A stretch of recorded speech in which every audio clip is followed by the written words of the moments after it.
Hello, everyone, and happy Sabbath. Today, we'll be taking a look into a topic that definitely is important for today. We'll be looking at the Jesuit order. If you haven't heard of the Jesuits, you might know them by the name of the Society of Jesus. It's possible they existed under different names prior. Their ideology definitely did. At this point in history, we'll take a look at everything from their education system, like their schools and colleges and universities. We'll look at the history of how the Jesuit order came to fruition. We'll take a look at something called the Counter-Reformation and, of course, the Reformation, because these are all big details that led through the history of the Jesuit order and the Pope. We'll also take a look at their spiritual practices. They identify as Christians, but their spiritual practices are very different, and we'll take a look at those as well. And we'll also take a look at some historical quotes of different people who had spoken about the Jesuits throughout history. Ezekiel 33:3.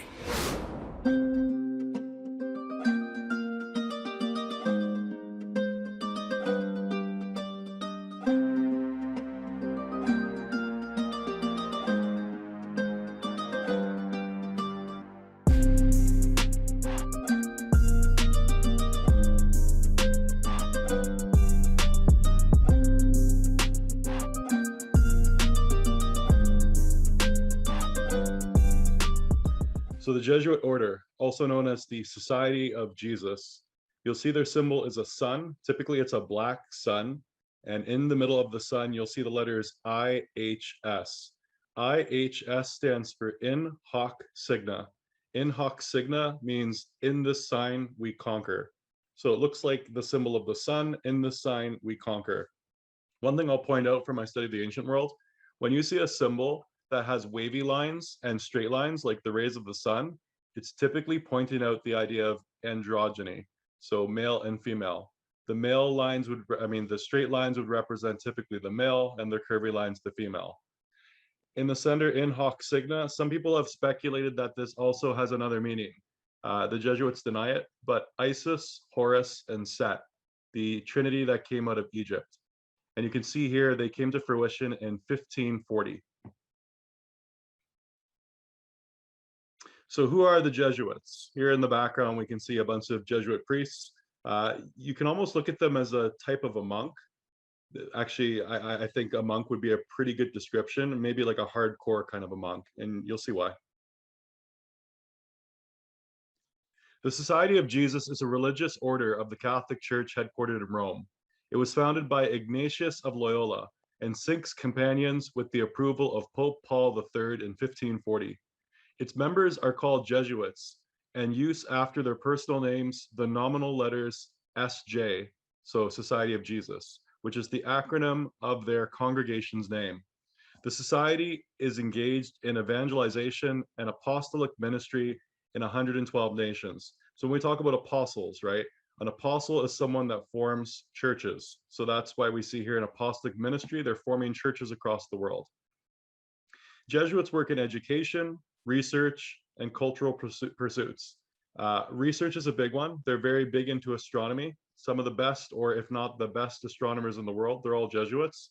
You'll find, especially in the NASA space program, there will be a lot of overlap with the Jesuits. And work in education, they were known for their colleges. They have very good schools. As a matter of fact, in Canada, the Prime Minister of Canada in the 1970s, Pierre Trudeau, he went to a Jesuit school in Montreal called Jean Brebeuf, and then his son, Justin Trudeau, also went to the same university.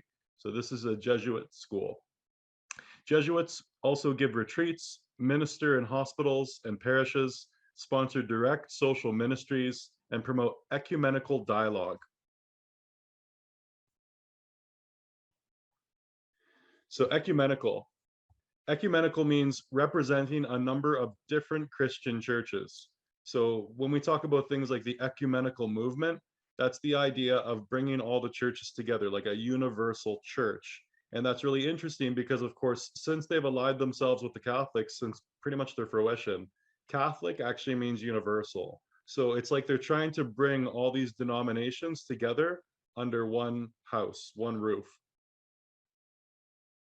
And if we take a look at the word Catholic, it means including a variety of things, all embracing. So before the Catholic Church, right, it was just called the church, but Catholic means all embracing, or universal is another word that I heard. What's interesting though is when I look at the synonyms that Google offers, it says wide and broad. And you will find that there are some practices within the Catholic Church that are located nowhere in the Bible. I like the synonyms wide and broad because that brings me directly to Matthew 7 and 13. Enter through the narrow gate, enter through the narrow gate, for wide is the gate and broad is the way that leads to destruction, and many will enter through it. We're going to take a look at Jesuit schools. So actually in the background there, this image, this is of Georgetown University. Actually, I believe it is. It's either Georgetown or Fordham. I have to double check my image. But there's the two main Jesuit schools I find in the United States would be Fordham and Georgetown. Georgetown's located right in Washington, D.C. And you'll find lots of different U.S. politicians have went to Georgetown University. An example of a Georgetown alumni would be Anthony Fauci. He would be a Jesuit as well. Donald Trump, he went to Fordham University, that's located in New York. And there are several other leaders that have had overlaps with Jesuit education, such as Justin Trudeau and Pierre Trudeau. Here's a quote from Pierre Trudeau. The Jesuits were good educators, exceptional teachers. In an era and in a society where freedom of speech was not held in high regard, of course, that the discourse be focused on what they were teaching, but we were able to go beyond this framework without incurring too great a risk. This is Hu Shi. He says, after learning the language and culture of the Chinese people, the Jesuits began to establish contacts with the young intellectuals of the country. So they were very interested in smart young people. And so within their schools, they would obviously grab smart young people and bring them within their ranks. So they would start off at the colleges, and then sometimes they would continue on in their life with connections to the order. You would see them across the world. And the reason why is because they have schools all across the world. Here's a map. It says Jesuit World of Universities and Schools. And this is a quote from the 1500s. It says, the world is our home. And you can totally see that. From east to west, you will find Jesuit colleges and universities everywhere, and they are very good educational institutes. Some of the most powerful people in the world have graduated from these schools. I would consider these Ivy League schools. Altogether, therefore, the Jesuit Global Network of Schools represents just over 2,500 educational projects worldwide, and it is of the largest education networks globally. And so here it says Jesuit Conference Education Networks, 827 Jesuit schools, 51,284 staff, 857,000 students, 186. This is from 2019. So these stats I actually grabbed off of a Jesuit resource. Some examples in North America: St. Paul's College, University of Manitoba; St. Mary's University, Halifax; Regis College, Theological Faculty, University of Toronto; Loyola College, now a campus of Concordia University, Montreal; Campion College, Regina, University of Regina. And you can see here that Jean Brebeuf, the School of Montreal, no longer shows up. It is no longer a Jesuit school. It still operates as a school, but it doesn't call itself a Jesuit school anymore. I'm not sure what changed. United States, 29 schools. Fordham University, that's New York City. Georgetown University, this is for all your politicians. A lot of politicians have come out of this university. Washington, D.C. Boston College, Chestnut Hill, Massachusetts. Boston College School of Theology and Ministry, Brighton, Massachusetts, and many, many more. There's 29 as of 2019 in the United States. Here's the full list of the 29, I believe. I got this again. This is from the Association of Jesuit Colleges and Universities website. And so here you can see the big list of at least what's in the United States.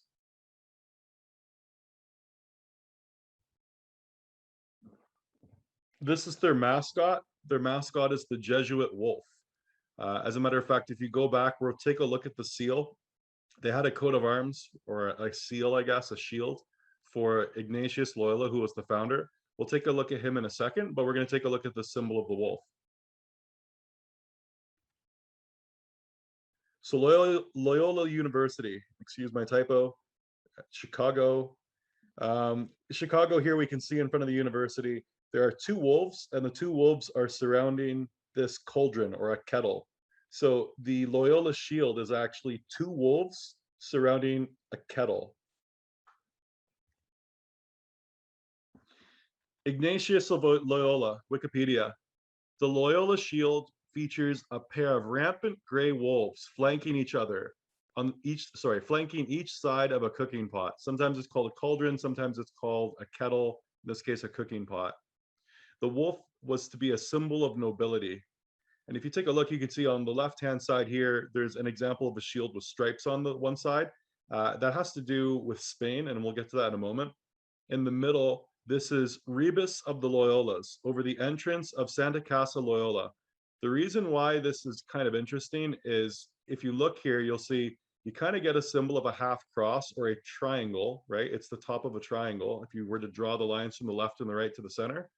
And then you have the two wolves facing each other. And this was actually at the entrance of the Loyolas in Santa Casa, we're talking Spain. On the right-hand side here, we can see the crest again with the shield with the two wolves and the kettle. And on this one, we can see a crown on the top. The crown I find kind of interesting because it kind of denotes like there's a connection to royalty. Onaz Loyola shield. The shield of Onaz Loyola is a symbol of the Ignatius family Onaz lineage and is used by many Jesuit institutions around the world, as the official colors of the Loyola family are maroon and gold. The Onaz shield consists of 7 maroon bars going diagonally from the upper left to the lower right on a gold field. The bands were granted by King of Spain to each of the Onaz brothers. The bands were granted by the King of Spain to each of the Onaz brothers in recognition of their bravery and battle. The Loyola shield features a pair of rampant gray wolves flanking each side of a cooking pot. The wolf was a symbol of nobility, while the entire design represented the family's generosity towards their military followers. According to legend, wolves had enough to feast on after the soldiers had eaten. Both shields were combined as a result of the intermarriage between the two families in 1261.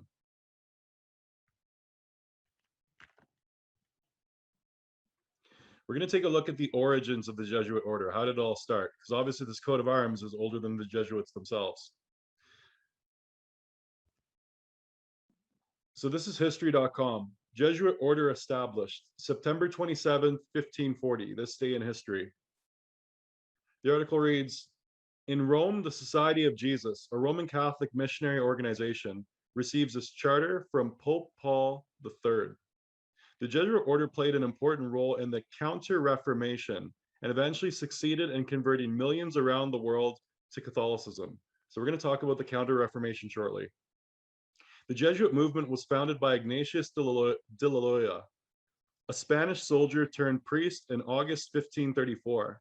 The first Jesuits, Ignatius, and 6 of his students took vows of poverty and chastity and made plans to work for the conversion of Muslims. If travel to the Holy Land was not possible, they vowed to offer themselves to the Pope for apostolic work. Unable to travel to Jerusalem because of the Turkish wars, they went to Rome instead to meet with the Pope and request permission to form a new religious order. In September 1540, Pope Paul III approved Ignatius's outline of the Society of Jesus, and the Jesuit order was born. Pope Paul III lived from 1468 to 1549. He came to the papal throne in an era following the sack of Rome in 1527 and rife with uncertainties in the Catholic Church following the Protestant Reformation. His pontificate initiated the Counter-Reformation with the Council of Trent in 1545, as well as the Wars of Religion with Emperor Charles V's military campaigns against the Protestants in Germany. He recognized new Catholic religious orders and societies such as the Jesuits, the Barnabites, and the Congregation of the Oratory. So it was more than just the Jesuits that were brought to power during the Counter-Reformation. Basically, what was happening was Rome was losing a lot of power. They were starting to fall apart.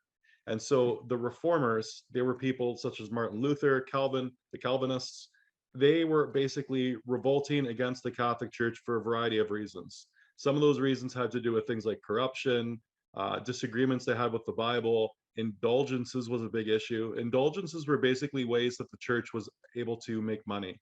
They would go around and provide people with a certificate or a piece of paper, basically saying that they could pay for their sins. So the church was receiving money for people in exchange for them to write away their sins. And this is what caused a lot of controversy, especially with Martin Luther. Martin Luther, 1483 to 1546. Prior to Martin Luther, there were many early reform movements. So he kind of was the straw that broke the camel's back in regards to starting the Protestant Reformation, but there was quite a bit of reform going on before Martin Luther. Although the Reformation is usually considered to have started with the publication of the 95 Theses by Martin Luther in 1517, he was not excommunicated until January 1521 by Pope Leo X. The Edict of Worms was May 1521, condemned Martin Luther and officially banned citizens of the Holy Roman Empire from defending or propagating his ideas. So what Martin Luther did was basically he wrote this thesis in 1517, nailed it to a bunch of churches, and this is what really started and ignited the Protestant Reformation. The Reformation had been going on for, nearly 100 years, or at least starting around the 1500s, sorry. But it got to a climactic point when Martin Luther had placed up his theses. So this is an image or painting, Martin Luther at the Diet of Worms. In June of the previous year, 1520, Pope Leo X issued a papal bull, Exsurgi Domini, Arise, O Lord, outlining 41 purported errors found in Martin Luther's 95 Theses and other writings related to or written by him. Luther was summoned by the emperor. Prince Frederick III, Elector of Saxony, obtained an agreement that if Luther appeared, he would be promised safe passage to and from the meeting. Emperor Charles V commenced the Imperial Diet of Worms on 23rd January 1521. Luther was summoned to renounce or reaffirm his views. So he was promised safe passage so he could go and speak on behalf of what had happened, and he could either renounce what he had said or he could reaffirm. On April 18th, Luther, saying that he had prayed for long hours and consulted with friends and mediators, presented himself before the Diet. When the counselor put the same questions to him, Luther first apologized that he lacked the etiquette of the court. Then he answered, "They are all mine. But as for the second question, they are not all of one sort." Luther went on to place the writings into three categories: works which were well received by his enemies, those he would not reject; books which attacked the abuses, lies, desolation of the Christian world and the papacy, those Luther believed could not safely be rejected without encouraging abuses to continue. To retract them would be to open the door to further oppression. If I now recant these, then I would be doing nothing but strengthening tyranny. Remember, one of the reasons why there was reform going on during this period of time before Luther was because of corruption within the Catholic Church. Attacks on individuals. He apologized for the harsh tone of these writings, but did not reject the substance of what he taught in them. If he could be shown by the scripture that his writings were in error, Luther continued, he would reject them. So he said, if you can disprove that the things that I said are not biblical, I will retract those statements. This is Luther's famous phrase: unless I am convinced by the testimony of the scriptures or by clear reason, for I do not trust either in the Pope or the councils alone, since it is well known that they have often erred and contradicted themselves. I am bound by the scriptures I have quoted, and my conscience is captive to the word of God. I cannot and will not recant anything, since it is neither safe nor right to go against conscience. May God help me. Amen. And this is another phrase that Protestants use quite a bit. Here I stand. I can do no other, before concluding with, God help me. Amen. And the reason why he was ending his statements with God help me is because he knew what the church would probably do to him. In the past, of course, people were killed because they went against the church. And so he was in a very difficult position where he knew that these statements could very well cost him his life. And not just his life in a method of exiting this world in a kind fashion, exiting this world in a very brutal fashion, because heretics weren't dealt with lightly by the church. They were tortured. Timeline of the Reformation. Here are some points. I'm not going to go through everything, but just some high-level pieces. The early origins of the Reformation were around the 1500s, the beginning of the 1500s. Martin Luther posts his 95 Theses on churches. This was 1517. Martin Luther summoned to the Diet of Worms, 1521. And then we had something called the Counter-Reformation. So the Reformation was trying to reform the Catholic Church of corruption and things that people had been irritated by for a period of time. And finally, there was a lot of backlash. And then there was a Counter-Reformation, sometimes called the Catholic Reformation, which was this idea of basically trying to take power back from people that were separating from the church, or reforming, trying to change the church by separating from the church. So we had the Protestant Reformation, and then we had the Catholic, or just the Counter-Reformation. It's the same thing. Hi, my name is Paul Sargent, and welcome once again to AP Euro Bit by Bit, the series in which I'm trying to teach you modern European history in small bite-sized pieces so that you can better understand it. So today, we're going to look at the response of the Catholic Church to the Protestant Reformation.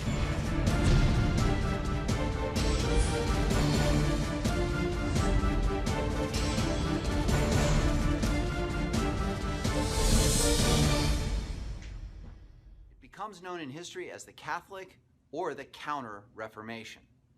So let's get into it.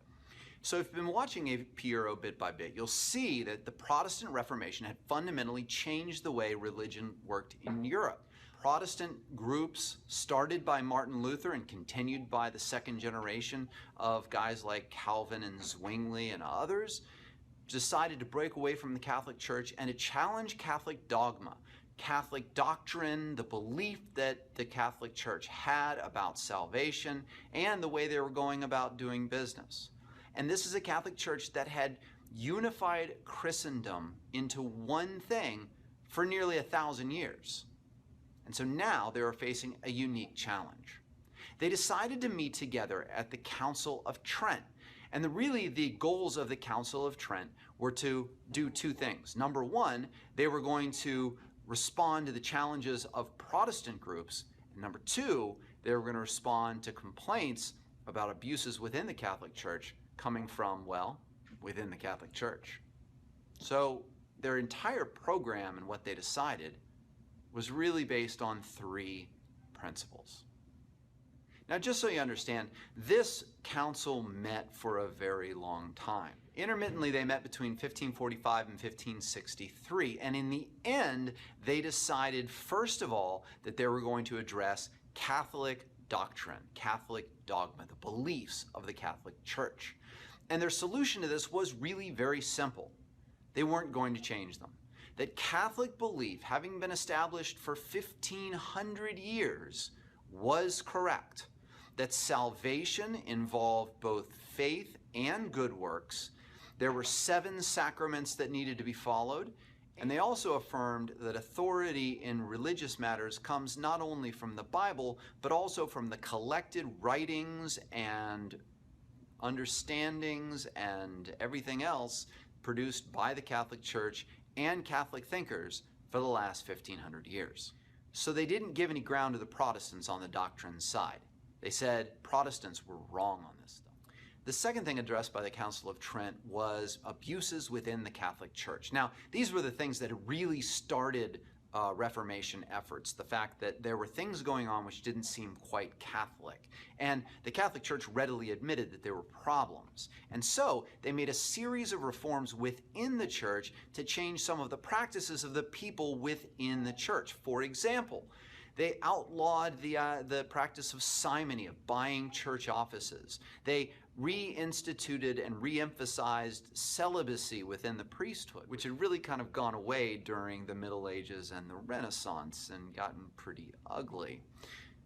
They reaffirmed the sale of indulgences, but they spoke out against the abuse of the sale of indulgences. In other words, using them as a tool to raise money.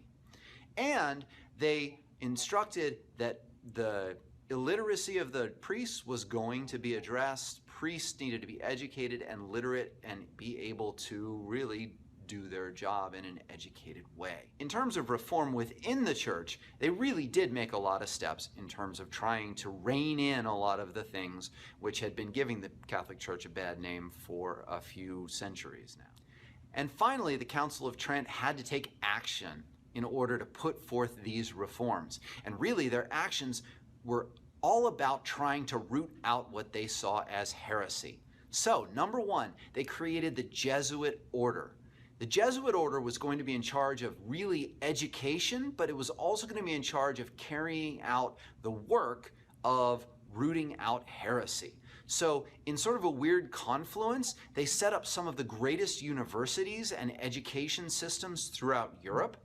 They go about conversion efforts in areas of the world which were being colonized, especially by the Spanish and the Portuguese. They convert natives throughout North and South America and really try to educate them on Christian doctrine, Catholic doctrine, if you will, and sort of getting them towards the road to salvation. But the Jesuits were also in charge of the Inquisition and trying to find heretics and get them out, to make them confess and then do some pretty nasty things to them. The other thing the Catholic Church did is they created the Index of Prohibited Books. And the Index of Prohibited Books was going to expand and expand and expand. And really what it is a list of books that Catholics should not read because they have teachings, they have ideas which the Catholic Church determines to be, well, bad. And think about this. In this era of enlightened understanding of things, and in this era where we celebrate Banned Book Week and all of that, it's really hard for us to understand the idea of banning books. But in a purely religious sense, the world is caught in a battle between God and Satan. And those things which are not holy are, by definition, tricks of the devil to try and gain souls. Getting rid of those takes away the temptation from souls and allows them an easier path to salvation. So it makes sense. I'm not saying I'm a fan of banning books, but it makes sense, especially at the time.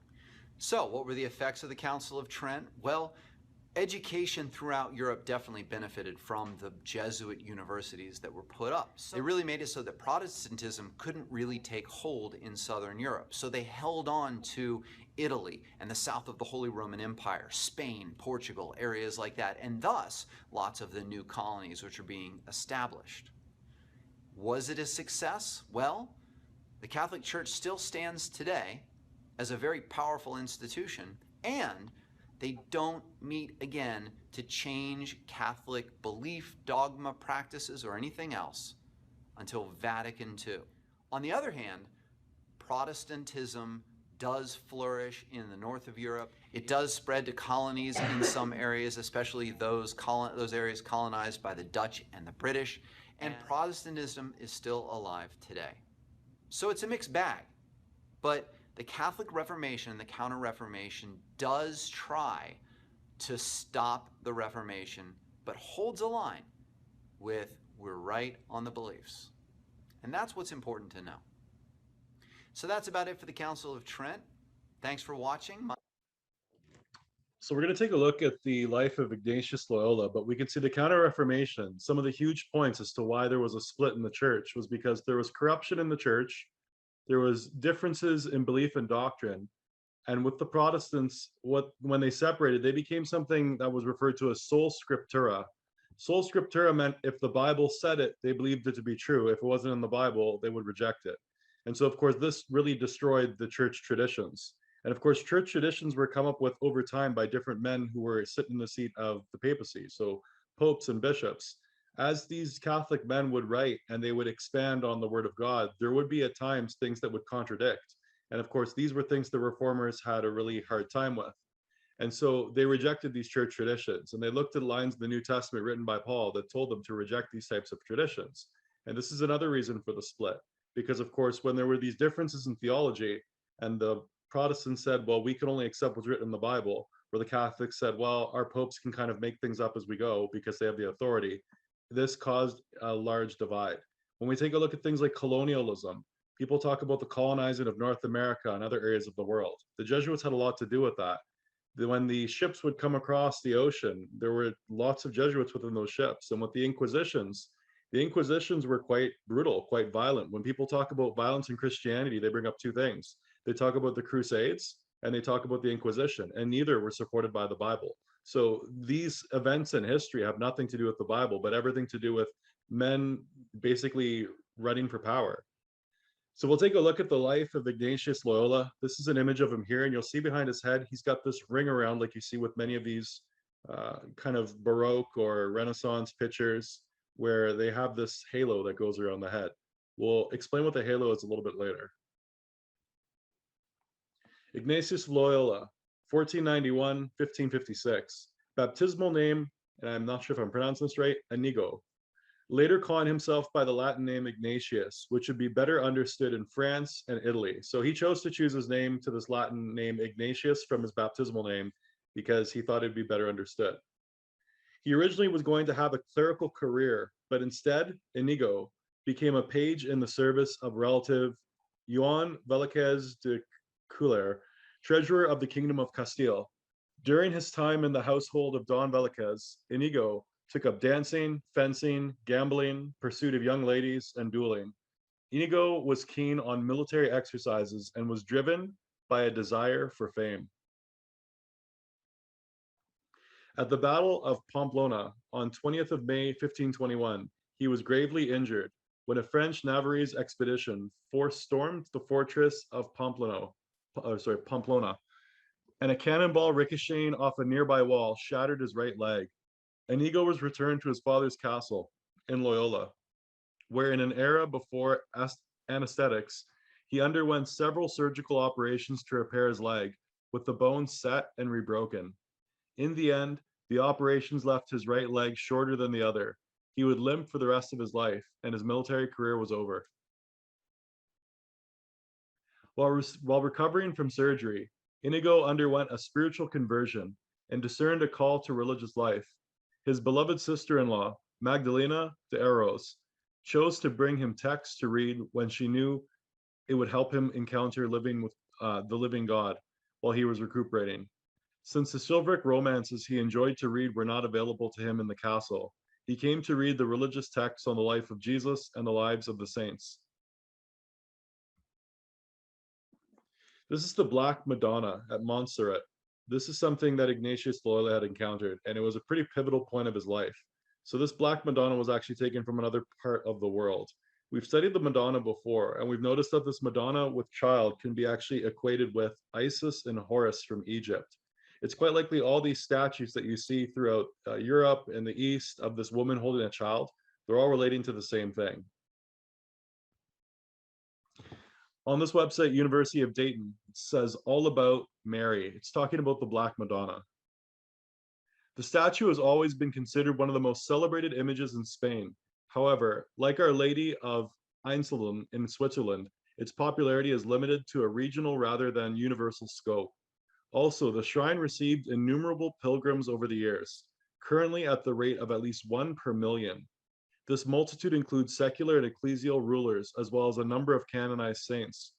The most notable of these was Saint Ignatius of Loyola, who laid down his sword and embarked on his religious mission after spending a night praying before the image, a miracle in the order of grace. This was a pivotal moment. I've studied a lot of books that talked about Ignatius Loyola, and I found that he went into this kind of a religious search where after he prayed in front of the statue, I believe it was 8 years later, he founded the Jesuit order. And he came up with something called the Spiritual Exercises of Ignatius Loyola. So this situation here at this monastery really impacted him. On this website, JesuitResource.org, it speaks more about Ignatius Loyola as well as the statue. First, we share with you our surprise and delight at discovering how significant the influence of Mary, the mother of Jesus, was in the transformation of Ignatius of Loyola from a Spanish soldier of nobility to the spiritual founder of the Jesuits. Dr. Heat was able to obtain photographic slides of the diorama and a copy of the accompanying text in French, which Dr. Melcher laboriously translated. The vignettes just demonstrated the narrative described how images of the Madonna inspired Ignatius' initial conversion experience. The continued appearance of such images was instrumental in confirming Ignatius's decisions along with his lengthy spiritual path. So basically, he was having visions and encountering these statues of Mary or visions of Mary, and he was using this as a method to confirm his spiritual path was the right direction. The diorama clearly depicted that Ignatius became devoted to Mary, employing her throughout his lifetime to help him to be more like her son Jesus. In addition to the story of the diorama at Loyola Castle, numerous other sites, along with the pilgrimage path, emphasize the spiritual connections that Ignatius experienced with Mary, and how pivotal these were in his turning away from his previous lifestyle. In his spiritual growth along this new path, and in his founding of the Society of Jesus.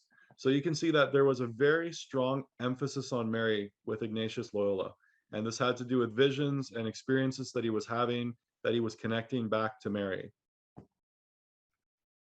A brief enumeration of significant Marian visions, spiritual inspiration sparked by a painting or a statue of Mary, and other kinds of Marian connections in Ignatius. Before I go on, I will point out in the Bible, we have this rule. It's called do not worship in front of graven images. Obviously, this is from the Ten Commandments. This idea of idol worship is obviously breaking one of the Ten Commandments. And we can see here that this veneration that Ignatius Loyola had, it seemed to be deeper than just honoring Mary, the mother of Christ. There always seemed to be like an idol involved. So I find it very interesting that his visions seem to have some kind of an overlap with this appreciation for an idol or over appreciation of an idol. As we know that Mary was not a statue, but typically he would have a lot of these experiences surrounded by idols, statues. It says, life includes the following: Marian influence in Ignatius's early life at or near the Loyola estate. Particular impact of his sister-in-law, Magdalena's painting of Mary hanging in the family castle. He was looking around in his life and he was noticing all these connections to Mary and then building this spiritual quest based on it. Premier vigil of conversion before an image of Mary in Aranzazu, where Ignatius pledges to live his life like Jesus. Ignatius seriously considers murdering a Muslim who questions Mary's virginity in order to defend her honor. After a 3-day vigil, Ignatius lays down his sword in front of the Black Madonna at Montserrat to take up his life of a religious. So this was that pivotal moment. Strong influence of Mary at Manresa while Ignatius meditates and writes the spiritual exercises in the cave. This is when he came out with his own kind of a religious deal. He basically got into meditation, which we'll see a little bit later. And through his constant meditation, which he often describes as prayer, but wasn't prayer, this is what got him to really change in his personality. Ignatius's vision of Mary in the hospital of Magdalena at Aspitia. So here we're starting to see more visions, and these visions are occurring, like I said, after he had this experience and from this idol. He takes vows with some companies in front of the Mary statue at St. Paul's outside the walls of the Basilica in Rome. So now you can see that he's actually taking some of his soldiers, because the order of the Jesuits is a military order. So he's actually taking his comrades with him to take vows in front of these statues. Church of Santa Maria della Strada, the first church ever held by the Jesuits, and is the site of the future Gesù in Rome. The Gesù itself called Our Lady of the Way Church. So Mary became the center of everything that he held as important. Ignatius became driven by mystical spiritual observations surrounding the Virgin Mary as he took note of her everywhere. So this book he wrote was called The Spiritual Exercises of Ignatius Loyola. And this today is a staple of the Jesuit order. As a matter of fact, the Jesuits teach that if you want to actually know the will of God, you have to do these exercises. So they teach a very specific method of meditation and focus for individuals to know God's will. As the name suggests, and in fact Ignatius thought of it that way, that just as you have exercises for the body to strengthen the body, and let's say mental exercises like puzzles or Sudoku to strengthen the mind, that there are spiritual exercises to help you grow spiritually. A small little book, you could read it in 2 hours. It's like you could read the rules of the road in 2 hours, I suppose, but to pass your driving license, you've got to learn how to drive. I would characterize the spiritual exercises as a prayer that gives one the sensitivity to recognize what God's will is, and then helps one find the internal freedom to be able to respond to whatever that will is.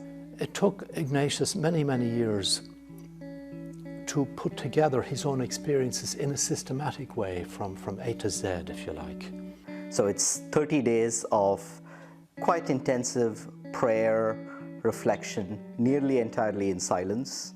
No radio, no TV, no social media. Silence itself allows you to be attentive, to listen to what's going on within yourself. You would generally only speak to one person, and that's your retreat director, to tell him about the experiences that you're having. And it is quite a structured process of prayer, primarily based around the life of Jesus. And he organized the spiritual exercises together into a kind of 30-day structured program. So the way I think of it is like a spiritual boot camp. They're divided into what he calls weeks. They're not 7-day weeks. He uses the word week as a measurement of time. So we have 4 weeks. The first week basically is about our need and the need of the human race for healing, for forgiveness, for allowing God to transform us and to transform the world. It's really to situate ourselves and recognize the reality we're in. And that also involves recognizing our limitations and our sinfulness. In the second week, there's a really hopeful turn in the exercises where we look at who Christ was, how Jesus acted in the Gospels, and really get to know him as a friend. So we spend, again, 5 hours each day, well spaced out, meditating and praying on various passages of Scripture to know who Jesus is, what he's on about, how he attracts us, how he challenges us. And just bit by bit, the grace we're looking for is to know and love and serve him in all things. And then we decide, yes, I want to follow him. I want to commit myself to him. Okay, if you do, then the third week will challenge you. Are you ready to go to the cross with him? Are you ready to suffer indignities, humiliations, all of this? So we spend some days meditating and praying and feeling what's going on here when he's being arrested, when he's being insulted, when he's being crucified, all of that. Am I ready to follow him with all the challenges and the pain and all of that demands? But that eventually, as we all know in the Christian story, leads to the fourth week and the resurrection. And this is a moment in which we try and really recognize God's action, God's presence, and God's love for the world. And I think by the end of that sort of long period of prayer, one really finds an intimacy in relationship with God. Coming out of the exercises, the hope is that, and for most people it does happen, that we are transformed in our relationship to God, to other people, and to the world itself.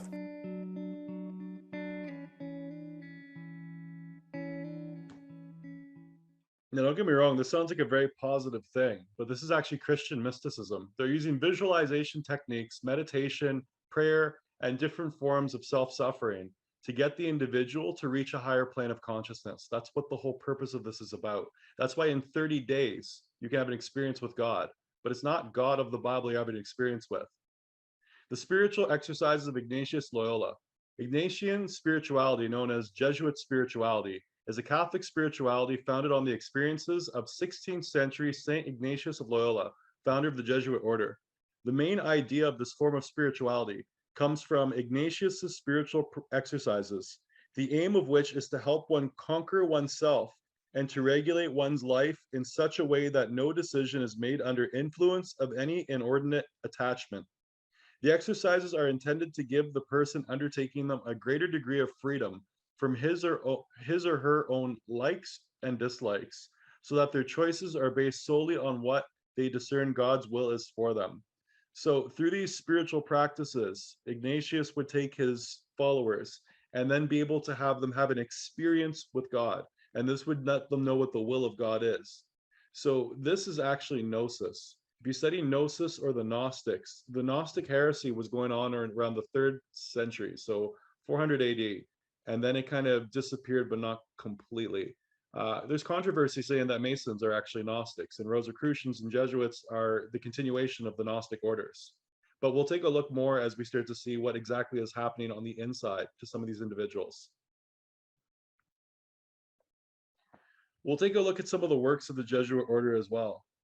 And we'll look at their military history a little bit, and we'll do more of a deep dive into that later. Ignatius of Loyola, venerated as Saint Ignatius of Loyola, was a Spanish Basque Catholic priest and theologian who, together with Peter Faber and Francis Xavier, you probably recognize the name Xavier, founded the religious order called the Society of Jesus and became its first superior general at Paris in 1541. So Jesuits, they were formed by Pope Paul III in 1540. 1541, they have their first superior general. So it's really interesting to see that you have a religious order with a military leader. So looking again at the timeline of the Reformation, it lays out like this. We have the early origins of the Reformation. This is before Martin Luther. Then we have Martin Luther posting his 95 Theses on the churches. Ignatius of Loyola, he goes from soldier to priest. He was injured, his leg was injured, he could no longer be a soldier. So then he goes on this religious journey. Pope Paul III, approval of the Jesuit order, or the Society of Jesus. Then we have Ignatius of Loyola. He's appointed the first superior general. The superior general today is called the Black Pope. So everyone knows about the Pope. The Pope is the guy, obviously, that's inside of the Vatican. Well, the Black Pope is the leader of the Jesuits. He's the first superior general. And then we had the Council of Trent in 1545, which was the Counter-Reformation. So the Jesuits really came to life because of the Counter-Reformation. You have almost like a military of priests, of monks, and they're put in this order to basically resolve the issues of the Reformation, crush the Reformation, and bring heretics and bring people again under the umbrella of the Catholic Church. And you can tell with the leader of the Jesuits, Ignatius Loyola, there was a very strong connection to Mary, but this Mary was obviously an idol. It was a statue. And so these visions would have obviously been through this connection to this idol. So it's questionable, really, whether it was a connection to Mary or if it was a connection to a particular spirit. Because we know in the occult world, there was a spirit or there was a goddess that was called Isis. And Isis went by many names. And in early Rome, she was called Cybele. Later in history, there was the suppression of the Society of Jesus. So again, when you look at some of the media, you see a very positive theme. I don't see anything negative about it. As a matter of fact, I think there may be two sides to the Jesuits because everyone makes their own personal decisions. The Society of Jesus was actually suppressed and expelled from most areas of Europe. So you can tell there's obviously two sides to this organization. The suppression of the Jesuits was the removal of all members of the Society of Jesus from most of the countries of Western Europe and their colonies beginning in 1759 with the approval of the Holy See in 1773. I heard that it was around 70 countries that the Jesuits were kicked out of. The Jesuits were serially expelled from the Portuguese Empire, 1759, France, 1764, the two Sicilies, Malta, Parma, the Spanish Empire in 1767, and Austria and Hungary in 1782. So obviously, if they were kicked out of this many countries, there must have been something very strange going on. Historians identify multiple factors causing the suppression. The Jesuits who were not above getting involved in politics. Okay, so we can see now, you're in different countries, but you operate as priests, but also in politics. That's very interesting because we thought the church and state were separate. They were distrusted for their closeness to the Pope and his power in the religious and political affairs of independent nations. So then they were meddling with politics. I guess that would explain why you see a lot of Jesuits being removed from different countries, because if countries' leaders started to notice that there were priests operating in secret in their countries, meddling with political affairs, that would probably be a good reason to shut them down. With his papal brief, Dominus Ac Redemptor, 21 July 1773, Pope Clement the 14th suppressed the society as fait accompli. However, the order did not disappear. It continued operations in China, Russia, Prussia, and the United States. In Russia, Catherine the Great allowed the founding of a new novitiate. So here we can see that it wasn't that they were just removed from European countries. The Pope shut them down. And remember that they were originally formed by Pope Paul III. So clearly there was some wrestling going on between the Catholic Church and the Jesuits, even though they had started off as something that was put into place to help the Catholic Church deal with the Reformation. So basically bringing the Protestants back under the Catholics. In 1814, Pope Pui VII restored the society to its previous provinces, and Jesuits began resuming their work in those countries. As a matter of fact, when the Jesuits were shut down, what they did was they shut down their colleges and universities because they realized that the Jesuits were operating in secret through the colleges and universities and usurping different political affairs. Simultaneously with the calling of the Congress of Vienna in 1814, Pope Pui VII restored the Society of Jesus, the Jesuit order, which had been abolished by Pope Clement the 14th, July 21st, 1773, on the grounds that it was immoral, dangerous, and was a menace to the life of the papacy. That's really interesting because, of course, when we see these things about the meditation and trying to get closer to Jesus, you wouldn't associate that with immoral. So there must be a two-sidedness within the organization. You can't look at every individual the same. You can't just stigmatize an entire organization because of the works of a few. It looks like though there were enough people working within the order though that they were eventually stigmatized and kicked out of many, many places in Europe. With the restoration of this order, the execution of the secret treaty of Verona was placed in their keeping. Page 11, The Suppressed Truth About the Assassination of Abraham Lincoln. That's the book this was taken from. After Pope Pui VII was released from Napoleon's prison in 1814, he restored the Society of Jesus with a papal bull. I'm not even going to try to pronounce the Latin. Promulgated on August 7th of that very year. A bull is the strongest legal document a pope can issue. In that bull of restoration, the Pope added, if any should attempt to abolish the Society of Jesus, he would incur the indignation of the Almighty God and the holy apostles, Peter and Paul. It's a pretty strong papal bull and a pretty strong worded message here. So at this point, you can see the Jesuits, who were kicked out of all these areas of Europe, were restored back into power by this Pope. So first they were a threat to the church, and now the Pope is aligned with them. So again, when we look at the spiritual practices of Ignatius Loyola, he came up with his own type of spirituality. And again, it's nowhere recorded in the Bible. When you take a look at it though, at ignatiusspirituality.com, it says, Consciousness Examined by George Aschenbrenner. If we allow God gradually to transform our mind and heart into that of Jesus, to become truly Christian through our living experience in this world. See, it sounds like it's trying to change your character into Christ if you're reading it from a Christian point of view, but if you're reading it from a mystic point of view, you might actually read it as trying to change the individual into Christ themselves. And the reason why I bring this up is because in the Bible, Christ told us there would be false Christs. If we take a look at Ignatian spirituality in the Wikipedia, I've noticed this interesting choice of words. Union with Jesus. Now, I know that it talks about in the Bible of being in the fold with Christ, but union with Jesus sounds a lot more different. Let's take a look at some more Jesuit publications or writings and just see if we can find if there's a connection with this terminology of the false Christ in the Bible. First, we're going to take a look at Teilhard de Chardin, 1881-1965.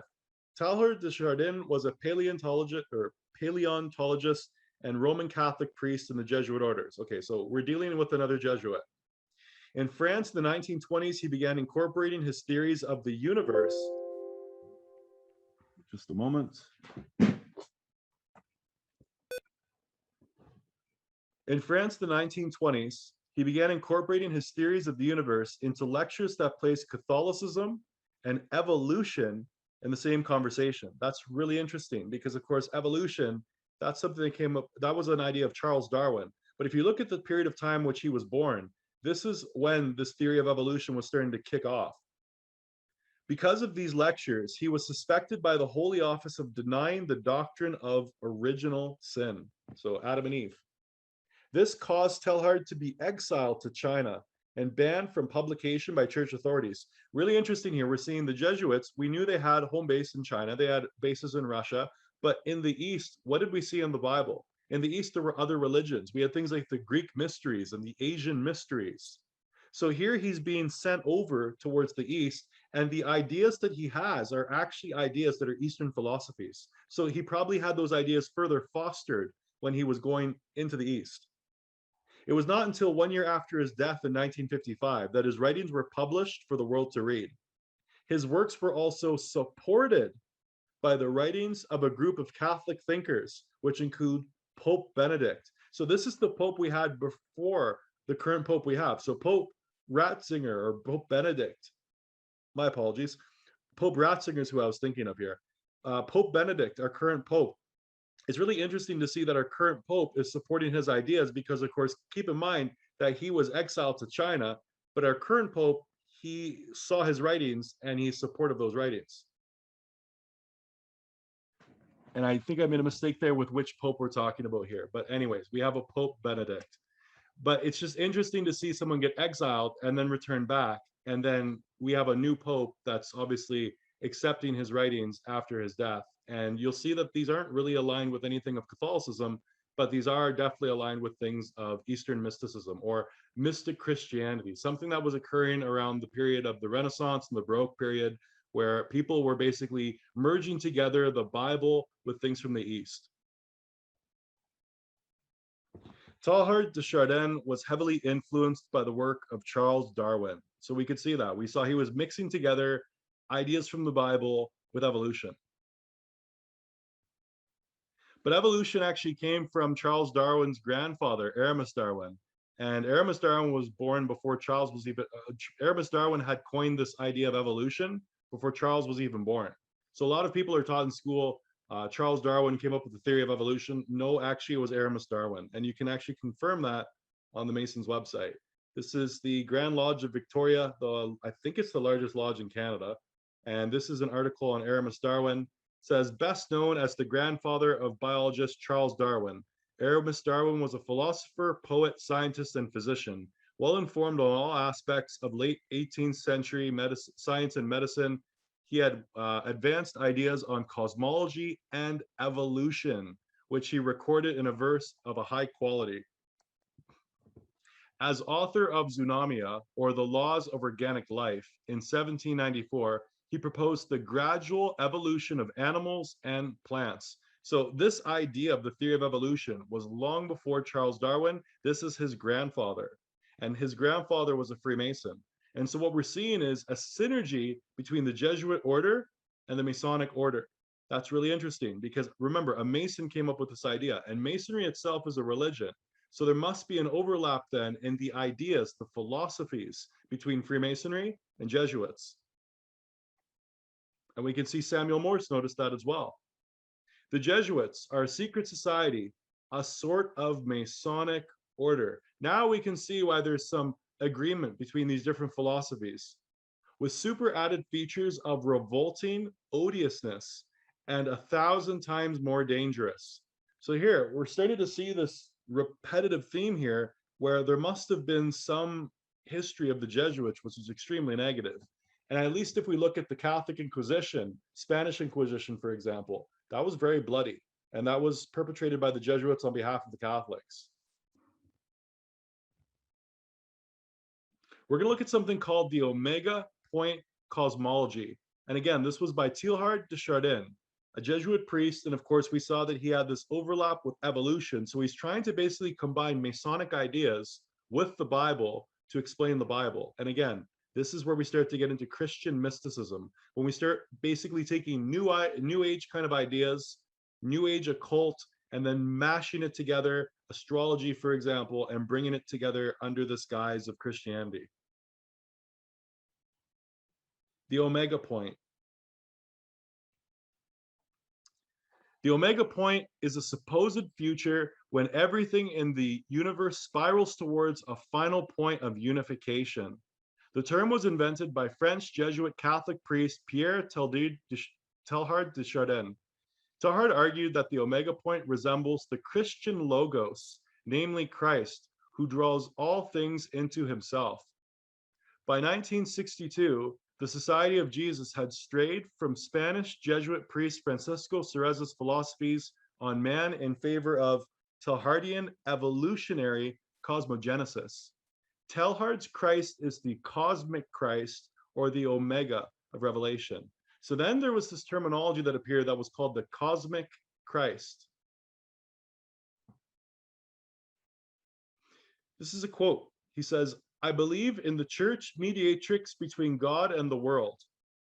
The church, the reflectively Christified portion of the world, the church, the principal focus of interhuman affinities through super charity, the church, the central axis of universal convergence and the precise point of contact between the universe and the omega point." So his idea of this cosmic Christ, he said that the church was this point that brought the two worlds together. The Catholic Church, however, must not simply seek to affirm its primacy and authority, but quite simply to present the world with the universal Christ, Christ in human cosmic dimension as animator of evolution. So now we're seeing the ideas of Charles Darwin, which is, I guess, Aramis Darwin. We've seen Aramis Darwin's ideas, which is Freemasonry, combined together with this Jesuit's idea, where he says that human evolution is going to be pushed forward by some kind of a cosmic Christ, which the Catholic Church, which is called the Universal Church, right? Catholic is universal. They're going to bring this to the people. If we take a look at this book called Masonic Initiation, it says, "Initiation has no other end than this: conscious union between the individual soul and the universal divine spirit." Okay, that's really interesting. Because if we go back here and we take a look, we can see we have this idea of a universal Christ, Christ in human cosmic dimension as animator of evolution. And then the Masons have in their writings the idea of a universal divine spirit. Do you want to guess that the universal divine spirit of Freemasonry is the cosmic Christ of the Jesuits? It's the same thing. So the question is, what is Masonic initiation? How do you become initiated? Because if you can answer this question, you can start to figure out in the future if these ideas are going to be brought forward, as we saw that this Jesuit priest thought would happen through the church, this idea of the Omega point. How would the Omega point, how would the cosmic Christ, how would this happen? And the answer is through initiation. So how do you become initiated? Masonic initiation, page 141 reads, "For those upon the path to real initiation, meditation is essential." So there you go. If you try to figure out how people are going to become the false Christ that Christ talked about in the book of Matthew and the book of Luke, it is required that you meditate. That is how you're going to change yourself from the inside. And we can see the spiritual exercises of Ignatius Loyola. What did we find with him? That there's going to be a transformation that can happen after 30 days of meditation and putting yourself in this very strict form of cutting yourself off from the world and just doing exactly what they tell you to do over a 30-day period.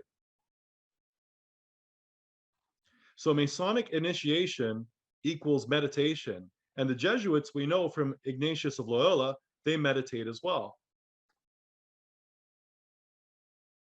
Masonic initiation, page 87 reads, "Initiation always occurs when the physical body is in a state of trance or sleep, and when the temporarily liberated consciousness has been transferred to a higher level."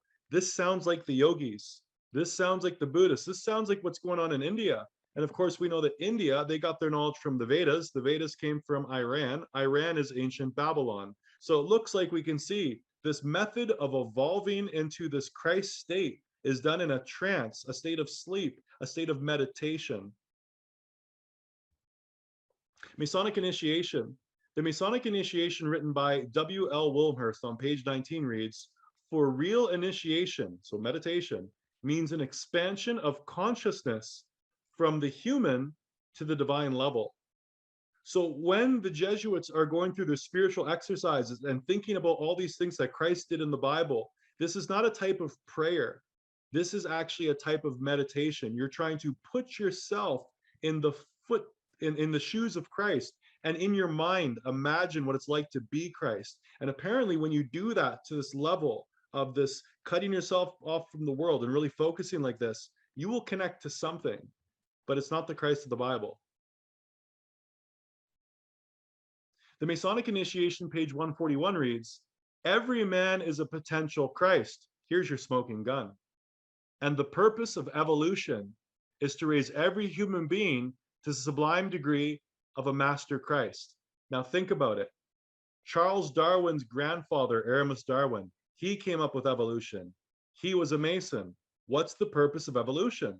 To raise every human being to the sublime degree of master Christ. Masons are reaching the point in meditation where they believe that they're God. What did the serpent do in the book of Genesis chapter 3? Made Eve believe that she could be like God. Is this the method? Another piece from mystic masonry. It is far more important that men should strive to become Christs than they should believe that Jesus was Christ. Wow, that's pretty blasphemous. So here we can see it's not the idea of you believing in the Son of God and you'll be saved. Clearly, we have a different type of salvation here. You are going to strive to become the Logos. You're going to become the Christ yourself. It goes on and says, if the Christ state can be obtained by one human being during the whole evolution of a race, there's that word evolution again, then the evolution of man is a farce and human perfection an impossibility. So when you were taught in school the theory of evolution, you weren't taught where it was heading to. The theory of evolution was teaching man that someday man would become God. You start off as an amoeba, turn into a monkey, from monkey to man, from man to God. And you can't say it's not true, because once you find out where evolution came from, you understand it is a religious idea. The evolution of man through meditation. This is where the false Christ of the Bible comes from.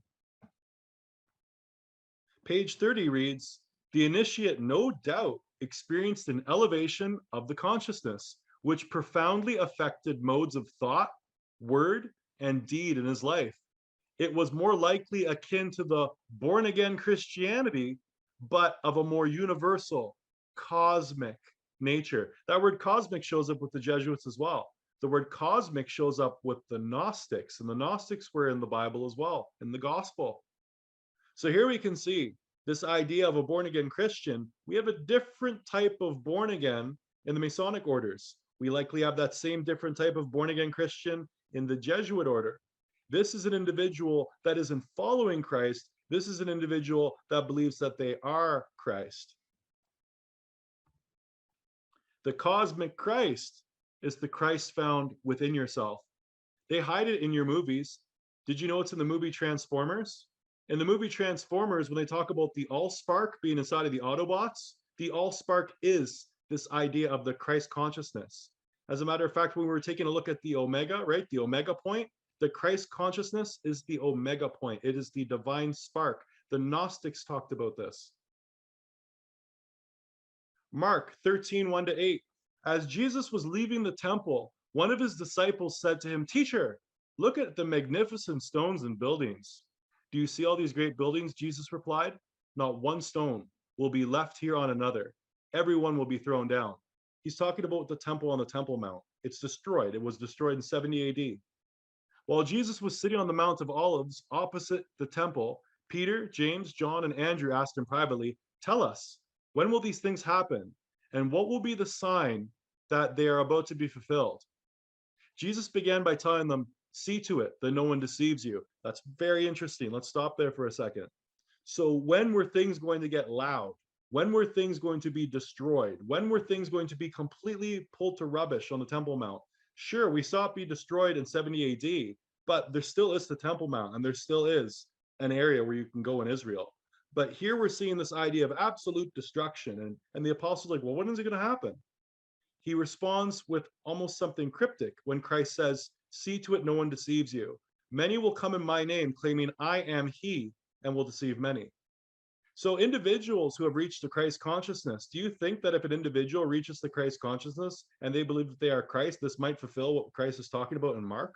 This was obviously something that's been going on for quite a period of time. This didn't start yesterday, because remember, this came from the East.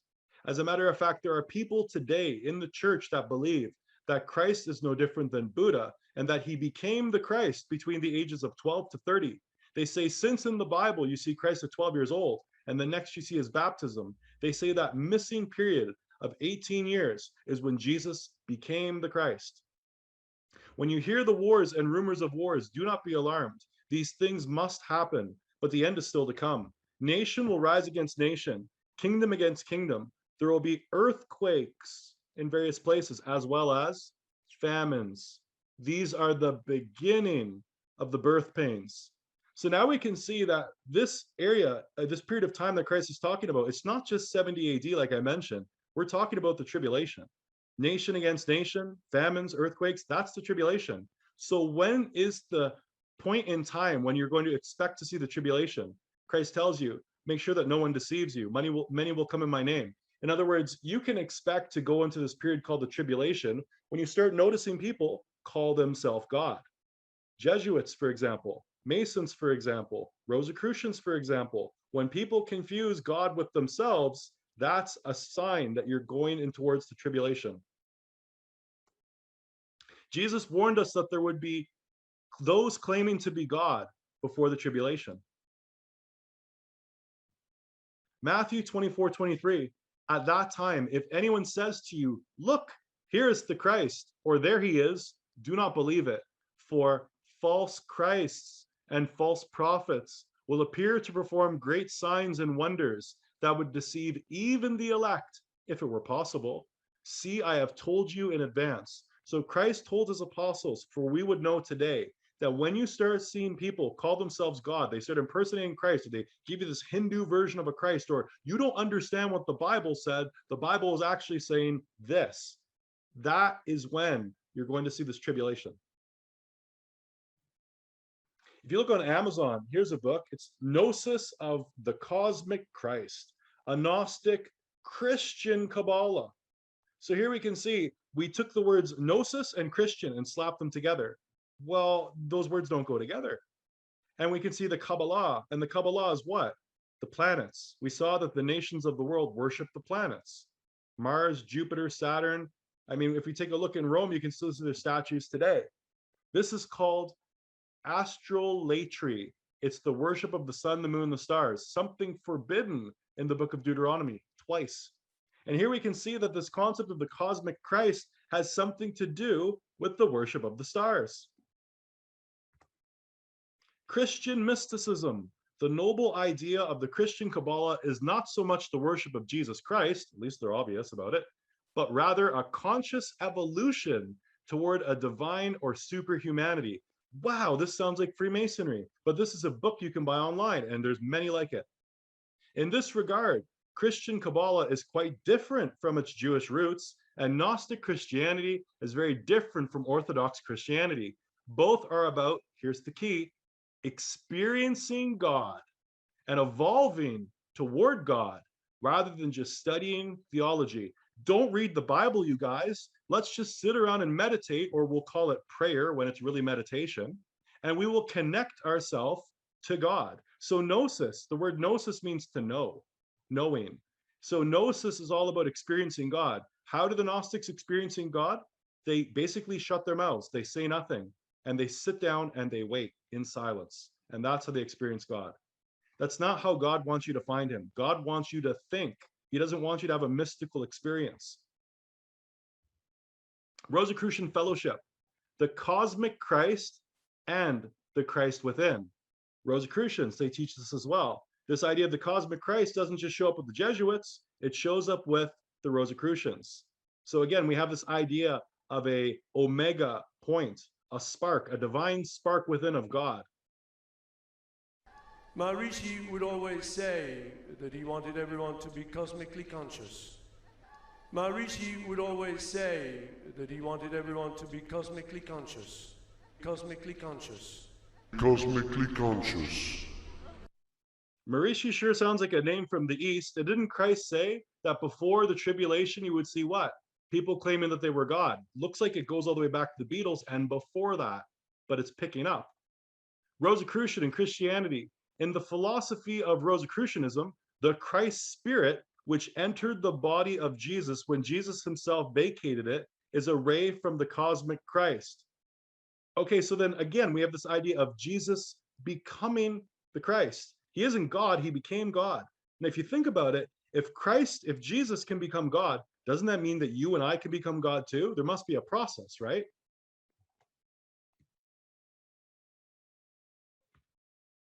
From Jesus to Christ, right here, Rosicrucian Archives, Lecture 1, Jesuit and Rosicrucian training. So you can't sit there and pretend that the spiritual teachings of Ignatius Loyola aren't to make someone into Christ, because it says it right here in the Rosicrucian Archives. Jesuit and Rosicrucian training. You see, when they're doing all those meditations over the span of a month, which they call prayers, they meditate on lines of the scripture, they have a visualization in their head, and eventually they carry their cross and crucify themselves in their own mind. I think Mel Gibson did it too, because Mel Gibson's movie The Passion is to get you to visualize for 2 hours the torture of Christ. So it literally gives you nightmares and makes you meditate on the idea of what it would be like to go through what Christ went through. I think it's a type of a trauma. The Rosicrucian Europe in Germany, or sorry, the Rosicrucian furrow in Germany. There is frequently made general accusation of magical practices. So now we can see the idea of magic being mixed together with meditation. Finally, and this one of the most important points, their enemies complain that the religious position of the RC brothers is not clear. RC stands for Rosicrucian Christian. So in other words, the enemies of the Rosicrucians, they have no idea what their religious standpoint is. Some call them Lutherans, others Calvinists, and some Socinians, and some deists. They are even suspected by some of being Jesuits. So of course, when you take a look at their doctrine, it's all over the place. You're getting stuff from Iran, you're getting stuff from India, you're getting stuff from Asia, and this is considered magic. And it's interesting because, of course, when I studied magic, which was a very difficult process, magic had a lot to do with focusing my mind and meditating. If you perform certain types of magic, like John Dee, the Queen's mystic, you put a black obsidian mirror in front of you, you put 2 candles there, and you stare at it until you go into a trance. Magic is meditation. So there are overlaps between the Rosicrucians and the Jesuits. You can see them all over the place. And the Jesuits have some form of meditation, and the Rosicrucians obviously have some form of meditation. And this meditation leads you to believe that you are in fact Christ. And we have the Freemasons, the largest secret society in the world. They believe it too.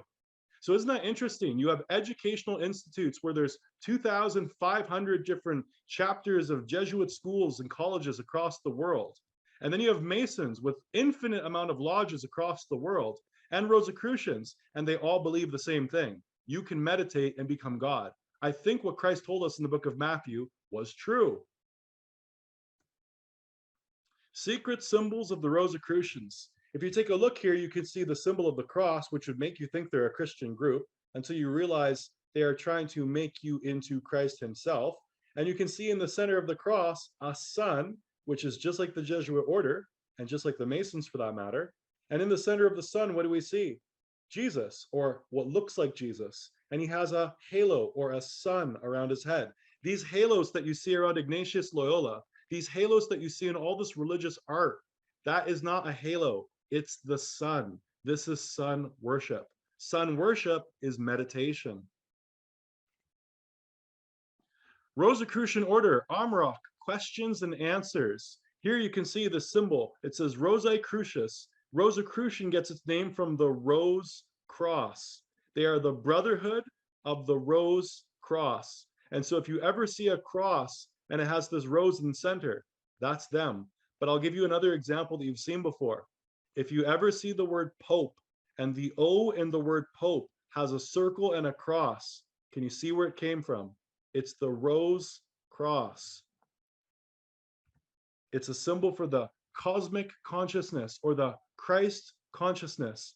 Rosicrucian fellowship, right? You have Christian fellowship. Why would you have Rosicrucian fellowship? There is a distinction between the Christ who is born within us, our true Savior, and the cosmic Christ, the Christ without. This sounds like Hinduism. Remember when we studied meditation and yoga? The word yoga came from the Katha Upanishad. In the Katha Upanishad, the very first time the word yoga was ever used, it said, you have to find the Atman within. Once you find the Atman within and you realize that the universe is inside of you, there's a universe outside, the Atman, and a universe on the inside, the Atman. Well, here we can see there's a Christ born within us, which is clearly the Hindu Atman. And then we can see there is a Christ without, which is again the Atman. We are just replacing the word Atman with the word Christ, and we are masquerading mysticism as Christianity, and we're masquerading prayer for meditation. If you take a look here, you can see the compass and square of Freemasonry.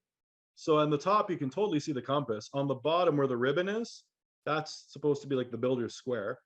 But if you notice here, we've got the letters I, N, R, I, and then we've got a cross behind this pelican. And the pelican is literally eating itself or pecking at itself to feed its children.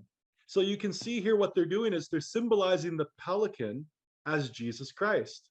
So if you see the symbol of the pelican, like pelican books was something I grew up with as a kid, the pelican was a symbol of the mystics for their God, the God within, the God who sacrifices himself for others. So for example, if you look at the Jesuits, they were talking about their meditations. You put yourself in the shoes of Christ and you meditate for a month and you refrain from all human contact until you know the will of God. And the will becomes what? Hearing a voice within that's telling you that you are Christ and that Christ has to do good works. So through your good works, you are acting like God.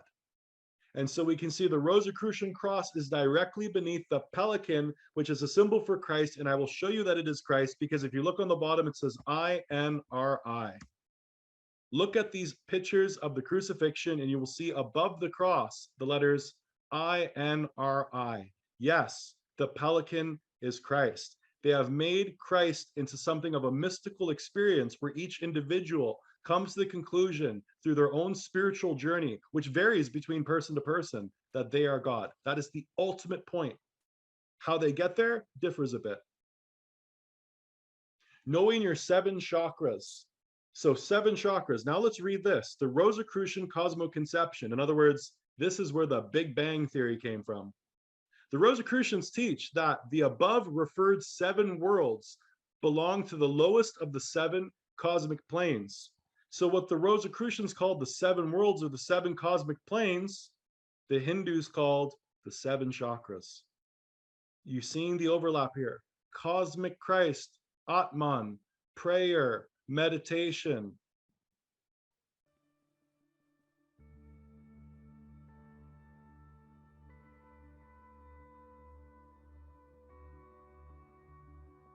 The Akashic field is the immeasurable potential of all that was, all that is, all that will be. It's cosmic consciousness. And from there comes everything that has ever existed, everything that exists now, and everything that could possibly exist in a never-ending horizon of the future. Endless. Okay, and it's our source, and we have access to it. Now, science will not go that far. They call it the quantum vacuum. Okay, but then you say, is this quantum vacuum in space and time? No, it's not, because it's from where space-time comes. It's another word for God, really. That is the future of God.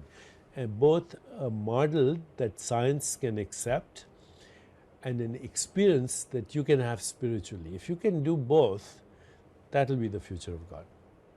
And there are a lot of people, by the way, who have that awakening now. We are collaborating with scientists who are looking at these people, and they have the following things happening to them. First of all, they have very clear perception, very clear. They'll see colors more vivid, sounds are more acute, tastes and smells. Reality has a vibrancy to it. They can see beyond the physical into the subtle, and they can see beyond that into the formless void, and they can experience themselves in those 3 domains. So that's happening to people. Secondly, they are not bamboozled by melodramatic emotions, because they see that emotion is just a form that consciousness takes and then it goes. So they are able to witness their emotions. They are beyond reactivity. Thirdly, they have no fear of death, because they see death and birth are just like parentheses, punctuation points in the pattern of behavior of the formless divine. Fourthly, they have more creativity, their memories are sharper, but they're not burdened by memory, they're not victimized by memory. So, you know, the phrase is, I use memory, but I don't allow memories to use me, because even these memories are patterns of behavior. Now, you know, you can find validation for this if you look at Stevenson's work at the University of West Virginia, documentation of thousands of cases, what they call reincarnation, other lifetimes, documented cases. You can find all kinds of evidence of the paranormal extrasensory experience, which I call dormant non-local potentials. Dean Radin, Erwin Laszlo, thousands of people in the world of science are investigating this, and there are people who are doing psychological tests on people who are having what they call an awakening. Deepak Chopra is definitely leading the way for a lot of this mysticism. This is the Christ of India. You could see in the background all the different, you know, Asian idols. So the thing is, they masquerade this religion, but they hide it in plain sight. He said that everything that ever existed, that's the cosmic consciousness. Wouldn't that be the Big Bang? The Big Bang actually comes from this idea of the serpent egg, or the Ouroboros, or the cosmic egg. You can see this in Delphi, for example, where the Greek mysteries were, the Delphic egg. They call this metaphysics. Metaphysics we've studied as Kabbalah. Kabbalah is where you get the word cabal. Quantum mechanics is the other word that they like to use for it. When you hear words like quantum mechanics or quantum physics, you're thinking things like, I don't know, rockets maybe because of the word physics, but no, it has to do with spirituality, has to do with meditation, has to do with consciousness. He said that colors become more vivid. That's because you can start to see into the spiritual realm. You can see things like the aura, which is the magnetic field that comes off of a person's body. Everyone has an aura that goes around them, and you can practice to see it. Basically, you can prove the aura exists quite simply. If someone is alive, they have the aura going around them because when they reach their arm out over a radio antenna without touching it, they can distort the field. Take something that's dead and bump it against an antenna. If you're not touching it and there's an object between you and that object, the radio won't show any interference. That means there's a wave of energy that comes off of your body that doesn't have to have you touch the object to interfere with the reception of the object, in this case, an antenna. How do you have a magnetic field that goes around your body? It's caused by your heart beating. When your heart beats, that sound, the blump blump that your heart makes, it's actually making a field of energy around the body. And so your brain is going to cause electricity to go through the nervous system, whereas your heart is going to cause the magnetic field. You are an electromagnetic organism, and that's what the mystics had figured out. And by channeling energy in the body up these points they called chakras, they were able to give you different conscious experiences to the point where you would actually tickle parts of your brain and you would see things and hear things that were all happening from within. They call this the seeing into the subtle. There are people with their third eye open, or people who do ayahuasca if they can't open their third eye, and they can see into the subtle planes. They'll see things that are overlaid on top of reality. When you study the Bible, you'll find out that Eden wasn't some faraway place. It was when heaven and earth were overlapped with each other. In other words, men and women could see into the spiritual until they sinned, and then they were separated from God. So the people that are able to see into these other planes of existence, they've stimulated their third eye. They do it through meditation. They do it through basically self-deprivation of different things. That's why you'll see the monks, they'll go out and they'll deprive themselves of food, or they'll deprive themselves of being in the warmth. And eventually what happens is when they can start to connect the physical and the spiritual back together again, which is what happened when we were separated, or that's what we used to have in Eden, they start to be able to do these amazing things. You'll see monks, for example, you'll put them in areas where they can't breathe for a long period of time and they can hold their breath for a long duration. Magicians, for example, do that. You'll watch a guy at a magic show, they'll throw him into water. He doesn't breathe for a long period of time. They're able to do things through their conscious focus that normal human beings can't do because they're able to tap into the spirit realm that you do not know. Reincarnation comes from this teaching, but it's not the reincarnation that you think. It's the reincarnation of a big bang going off inside of your mind. and the mysteries of the universe being unlocked to you through your third eye. For an example, if you look at the movie The Matrix, you have Neo, and Neo becomes the one. Neo is based on the idea of John Dee's monad, the idea of the oneness in nature. The monad was put on the American $1 bill. They wrote it on there as monas, and we studied that weeks ago. Tom Cruise in the movie Oblivion, he doesn't realize who his wife is. He goes around this adventure, and then he finds out when he goes underground, which represents the subconscious, he comes to the conclusion that he is actually a different person, and he remembers his former wife. It's this idea of regaining your consciousness through the third eye. And since Tom Cruise is a Scientologist, and Scientology is connected to Satanism, and Satanism connects to Hindu gods and goddesses.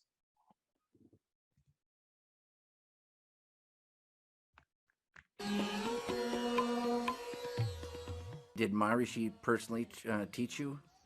Yes, so what happened then, we went to Bangor in Wales, and we attended a little seminar there. And as you know, there were always lots of flowers around Maharishi. So it was this feeling of connection with nature that was very grounding. And then eventually we went out to Rishikesh with him, which Right. was more sustained. How long had you been meditating when you went to Rishikesh? I'm not sure of the exact timings because it was 40 years ago, but I would say a month or so. Did you write, how many songs did you write in Rishikesh, do you think? We wrote quite a few between us. Yeah, we had some good inspiration. Uh-huh. And you know, in the times when we weren't meditating, we had our guitars with us. Right. So we would do quite a little bit of writing. It was inspirational. It wasn't all about meditation. It was just you felt good. But yeah, there were some very blissful moments. I remember one in particular when I'd been meditating for a little while and I got to a really good place. It was a great gift that Maharishi gave us.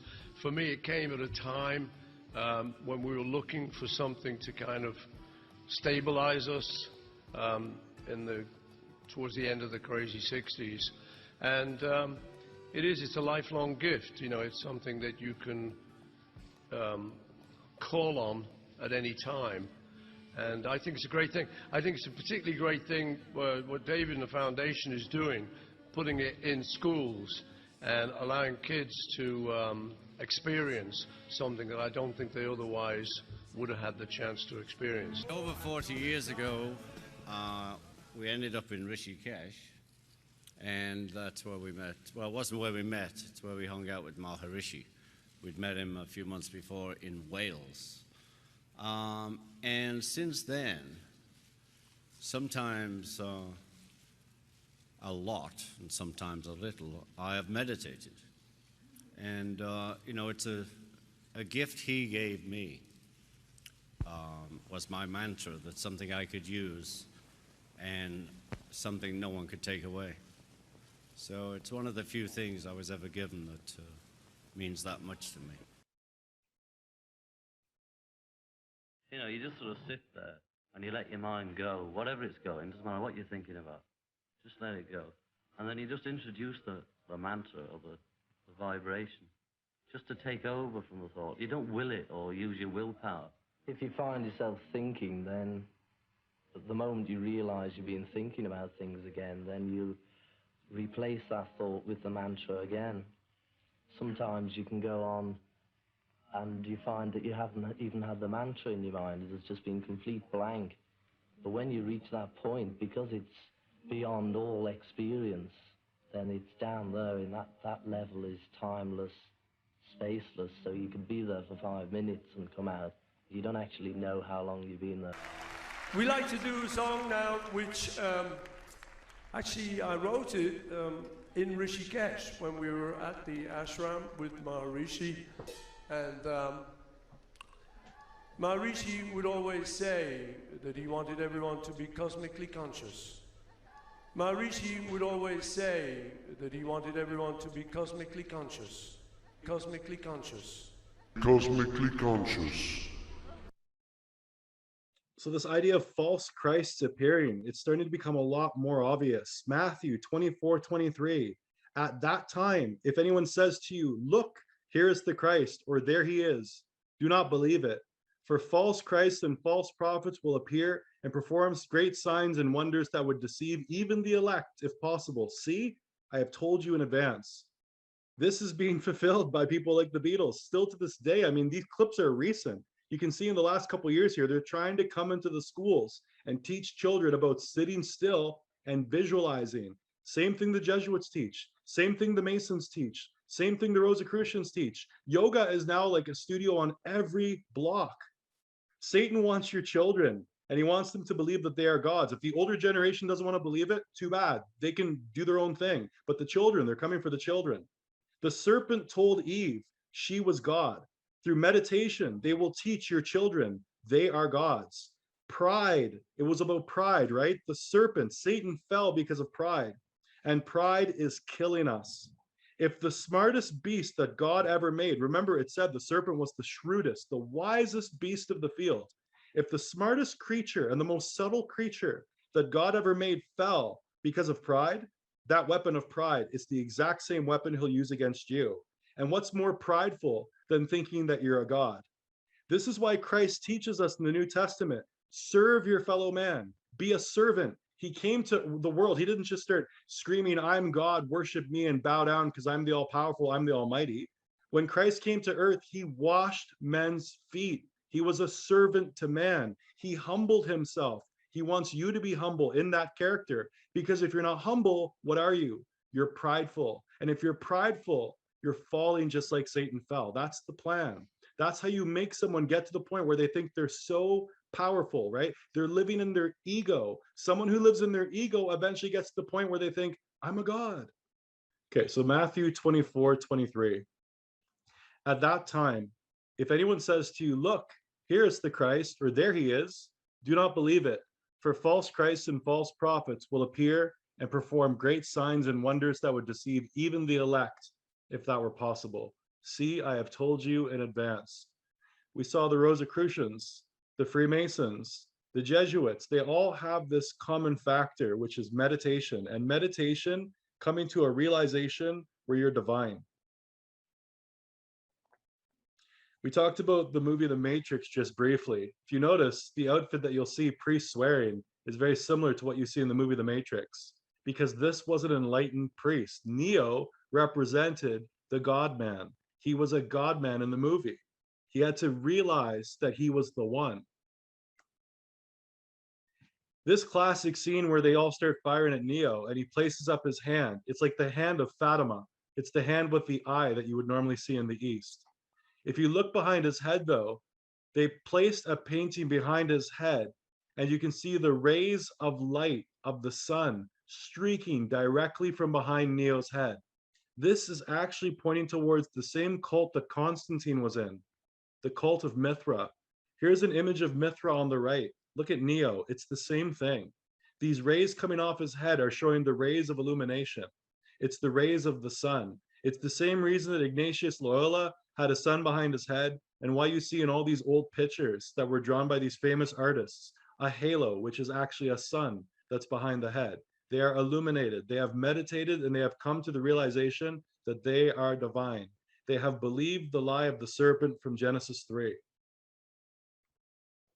As a matter of fact, in the Bible, it says their consciousness has been scorched with a hot iron. Now you know what that verse is about. If you take a look, you can see here's the Statue of Liberty, and beside it, a statue of Mithra or Apollo or Sol.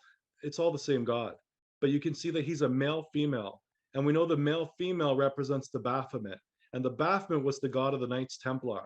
And there has been speculation that when the Knights Templar were disbanded, the Knights Templar became the Jesuit order. At least they have a very similar ideology.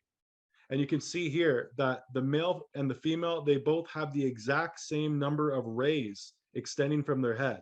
So there's no question it's the same thing. And you can tell there are 7 rays, because the 7 rays are the 7 chakras, the 7 levels, the 7 areas of consciousness that they talked about when being met with the spark of the divine, the spark that exists on the inside and the spark that is on the outside. In other words, you've got the Atman on the outside, the universe, and you've got the universe within. They call it the cosmic consciousness, or they call it the cosmic Christ. And of course, the Statue of Liberty was brought to North America by a French Freemason. His name is Bartholdi. Neo is the one. Neo in the Matrix, if you watch the last Matrix, I think it was called Matrix Revolutions, he literally looks like he's on the cross. He's got like these angel kind of sun wings going on, a light that's permeating from him, and he's sitting there like he's crucified like Christ on the cross. They have a different Christ. They believe that Christ is themselves. There was another movie with the symbol of the one. It was Jet Li's The One. And if you look at the album cover, or the movie poster, you can see on Jet Li's The One, it's a circle with a vertical line, but the word one is written horizontal, which makes a circle and a cross. A circle and a cross is an old symbol for the sun. You can see here on this Rosicrucian symbol, Kabbalistic order of the Rose Cross. We can see a circle and a cross in between it. As a matter of fact, you can see it on an iPhone, an older one. The old menu button on the iPhone was a circle with a square in the inside. That's what the cross is. The cross represents a square.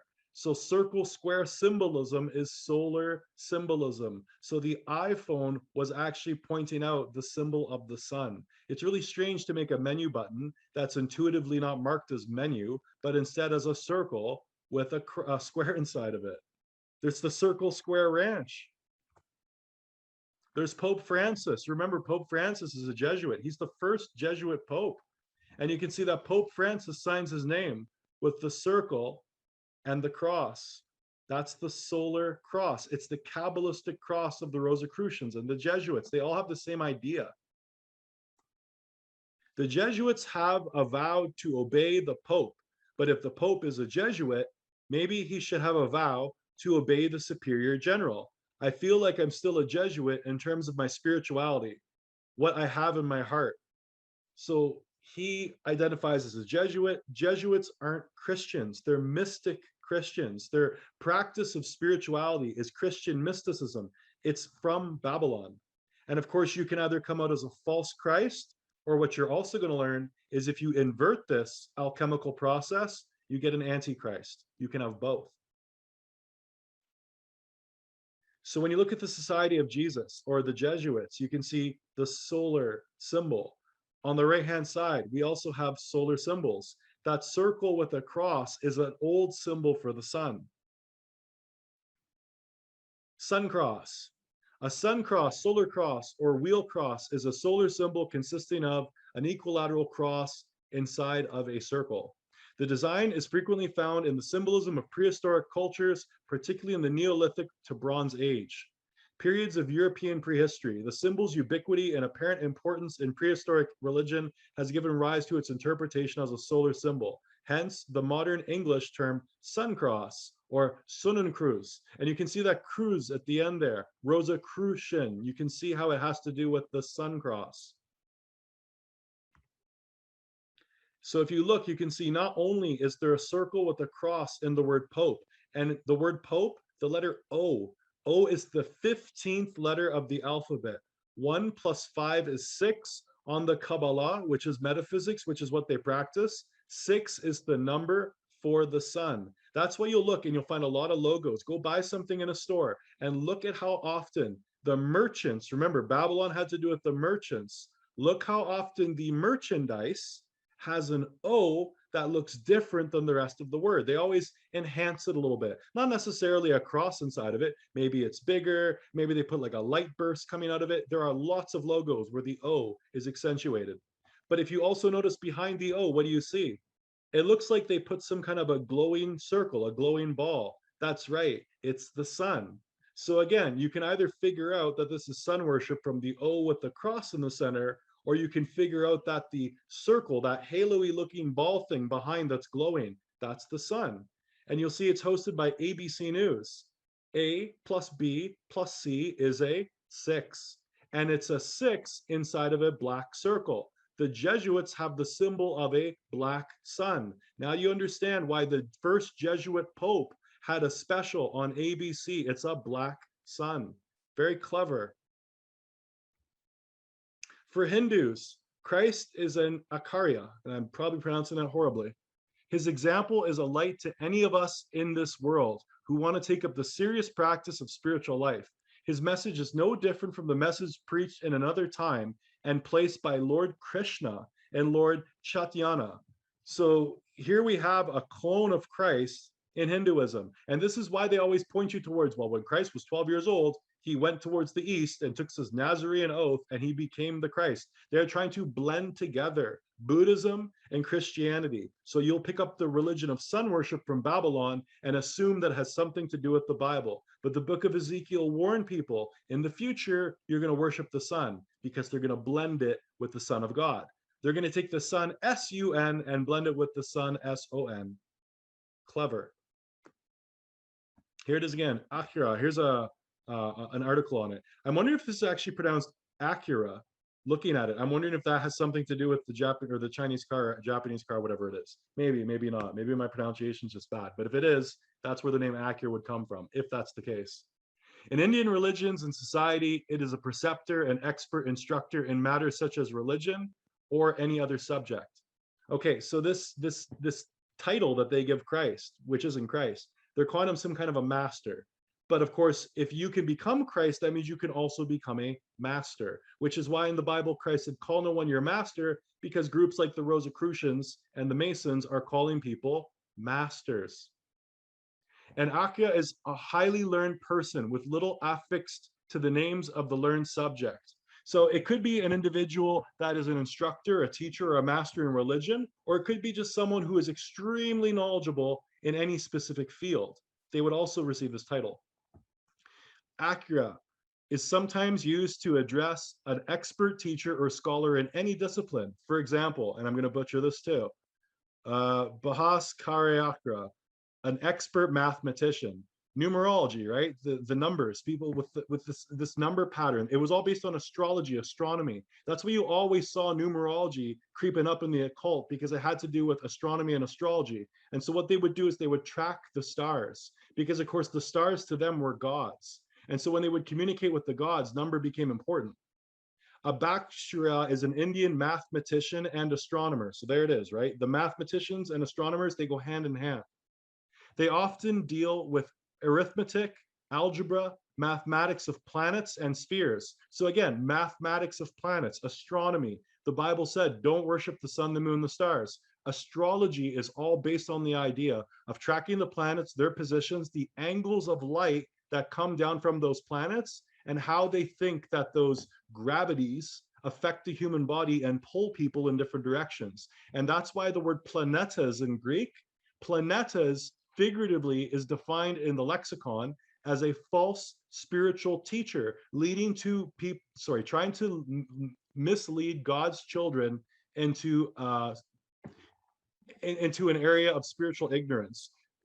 The word planetas is really interesting in the lexicons because it somehow denotes the idea that the planets were able to lead people away from God's sound doctrine. The Sanskrit phrase Acharam, again, I'm not going to even try, means Akira or teacher. It's the one who teaches good conduct to one's students. In Hinduism, an Akira is a formal title of a teacher or guru and has attained a degree in Veda and Vedanga. So Vedas were this knowledge that came from the West, Iran, to the East, which is India. So the Vedic texts are actually not Hindu texts, but Iranian texts, which means they're Babylonian teachings. So everything that I'm teaching you here is from Babylon. In Buddhism, Anakya, and you can see Hinduism and Buddhism, Buddhism is an offshoot of Hinduism. So the words are the same, is a senior teacher or master. And remember, Christ didn't just say, don't call anyone your master, don't call anyone your teacher. He also said, don't call anyone father, except for your spiritual father. Who calls themselves father? Well, the popes, they all call themselves father. The Catholics call themselves father. Are you seeing where it comes from now? It came from the East. Masters, teacher, father, and they all shared this meditative state of, reclaiming this Christ consciousness, reincarnation. In Jainism, an Akira is the highest leader of the Jain order. I have a friend who's on the call who actually gave me a document from the CIA. He sent me a bunch of stuff that he paid for. Basically, there was a Kickstarter. When the CIA had to declassify a bunch of documents, he paid money so he could get some of them. He sent them to me on a USB stick. when I took a look at them, I noticed that the Canadian government had an unreleased document that said that the religion they thought that would be best for Canadians, Janism. And Janism is the same idea of coming to realize the Christ within. And that shouldn't surprise, considering Pierre Trudeau was a Rosicrucian, and so was his son. Well, his son at least went to a Jesuit school. Whether it was a Jesuit school or not when he went, that's debatable. But when Pierre Trudeau went, it definitely was. And this document, I believe, was written around the time when Pierre Trudeau was in office.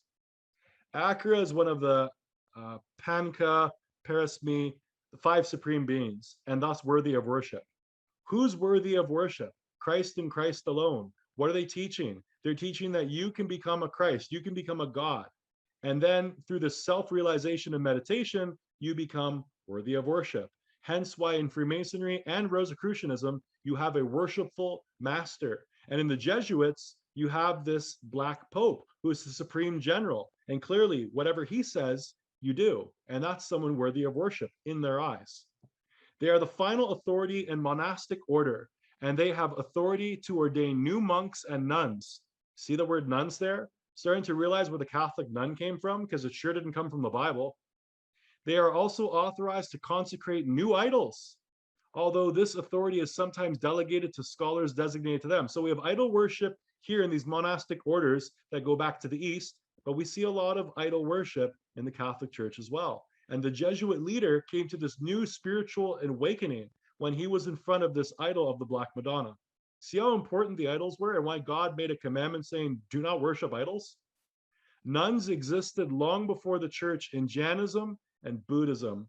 As a matter of fact, if you look up a nun, which I'm sure not many people do, in the article of a nun, it says, a nun is a member of a religious community of women, typically living under vows of poverty, chastity, and obedience in an enclosure of a monastery. There's nothing in the Bible that says that priests or women had to remain in chastity if they were going to marry a man.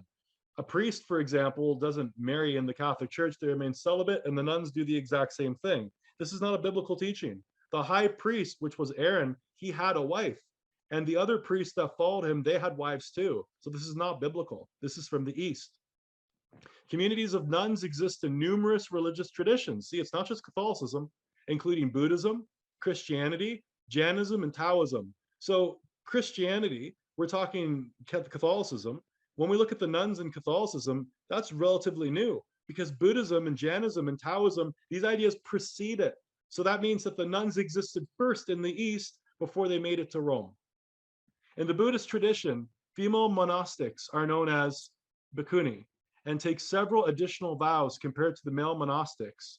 Nuns are most common in Mahayana Buddhism, but have more recently become more prevalent in other traditions. You mean like other traditions like Roman Catholicism? You see, it came from Buddhism. Here's a book called Mystic Masonry. And the same way we see those lights that are coming off of the head of Neo, look, we see those rays coming off of this triangle, the same triangle that's on the money. And if you look in the center of the triangle, that symbol, you can see it looks like the symbol for pi and the number 3. It's the symbol for the third eye. And the symbol for the third eye comes from where? Hinduism, Buddhism, the Vedas. And this is Masonry.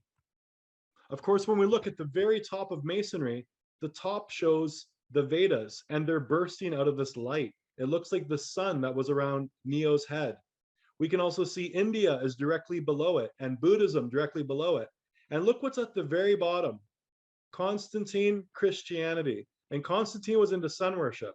So the mystics put Christianity at the very lowest of the mysteries. And the reason why was because Christianity doesn't connect to Babylon. But when they have you read the Bible in a very specific fashion, symbolically, they can get you to believe that the Bible overlaps with the mysteries that came from Buddhism, Hinduism, Babylon. They will tell you that all the religions are one. And since all is one, all the religions are one, words like Catholic start to make more sense. Catholic means universal. And of course, when we looked at this idea of the ecumenical movement, ecumenicalism has to do with the idea of a universal church, a universal faith. Inside this book, it says, a very limited knowledge of history, primitive worship, and the mysteries is necessary to enable any person to recognize in the Master Mason. let's see what we're going to recognize. So inside of a master mason, and no man's supposed to be called a master, we're going to recognize Hiram, the Osiris of the Egyptians, the Mithras of the Persians, the Bacchus of the Greeks, the Attis of the Phrygians. Phrygia is mentioned in the Bible, New Testament, the magic mushroom land, of which these people celebrated the passion, death, and resurrection as Christians celebrate today of Jesus Christ. So these mystery religions had something extremely similar to the death and resurrection. But notice that it says in the Master Mason, what would you find in the Master Mason? Well, if it's Hinduism or Vedas, it must be the Atman, and the Atman must be the cosmic Christ. So you're saying that the Hiram of Freemasonry is the cosmic Christ? Yes. It's the Osiris of the Egyptian, the Mithra of the Persians. These are all the same thing. These are all solar gods. And they say that as Christians celebrate today that of Christ Jesus, they're comparing Jesus Christ to Osiris. They're comparing Jesus Christ to Bacchus. They're comparing Jesus Christ to Mithra, who was Neo from the Matrix. So Keanu Reeves was in fact showing himself to be Jesus Christ in the movie The Matrix. He showed himself on the cross. How much more clear could he make it? Otherwise, this is the eternal and unvarying type of all. And before I go on, I'm going to point out they have another spirit in them, and it's not the Holy Spirit. You either have the Spirit of God, or you've got something else. It's simple. You either act in the methods of the Holy Spirit, or you're following a different spirit. That's why it tells you in the Bible you have to test. We're going to take a look quickly at 2 Thessalonians because I want to connect together the false Christ and Antichrist. The secret power of lawlessness is mentioned in Thessalonians. There's a couple different translations. The other translation says the mystery of iniquity in the same verse. This is this counterfeit spirit working within these people. And it existed in Paul's time, and it exists today. Because when Paul's writing 2 Thessalonians, he's talking about the present. But we are also seeing it today, and it's getting worse. 2 Thessalonians 2:7, for the secret power of lawlessness is already at work. But the one who holds it back will continue to do so till he is taken out of the way. The secret power of lawlessness was this counterfeit spirit that was inside the body of the mystic, the Atman, the cosmic consciousness. It changes names. It has different names over time, but it's that same spirit. It is a power that resides inside the temple of God. The temple of God is the body. It's an evil spirit that's within the body. The Holy Spirit is the one that holds it back until God's children are sealed. So when you're reading 2 Thessalonians, you're seeing one spirit being held back by another spirit that's greater. And the greater spirit is the Holy Spirit. When the Holy Spirit is taken out of the way, the man or mystery of iniquity, the power of lawlessness, the man of sin, that cancer is going to grow. It says here in the genius of Freemasonry, and the Latin genius, if you say the word genius, genius had to do with genie, genie had to do with jinn. Jinn will lead you back to Azazel, a goat god, and Azazel is the Baphomet. It's Satan. So the genius of Freemasonry. In an astronomical connection, Hiram is the representative of the sun. So wait a minute, didn't we just read that Hiram was Osiris, Osiris was Bacchus, and Bacchus was the same as Jesus? So they're all the sun in the eyes of a mystic. The symbol of his apparent progress, which appearing at the south gate, so to speak, is smote downward and more downward as he advances towards the west, which passing, he is immediately vanquished and put to death by darkness, represented in following the same allegory by the spirit of evil, but returning as he rises again, conqueror and resurrected. So they're using the setting of the sun and the rising of the sun and an association through an allegorical story of basically something in the Babylonian mysteries to equate the Bible to sun worship. It has also been shown that every act in the drama of the life of Jesus and every quality assigned to Christ is to be found in the life of Krishna and in the legend of all the sun gods from remotest antiquity. See, Christ is nothing special now. He just becomes another sun god. So as Babylon fragmented after Genesis 11, and you had this religion scatter of sun worship, you had the hero figure, Baal, being worshipped by all these different names, because Baal just means Lord. And so when you would see Baal worshipped In Greece, you might see the name Hercules. You might see the name Zeus. You might see the name Krishna.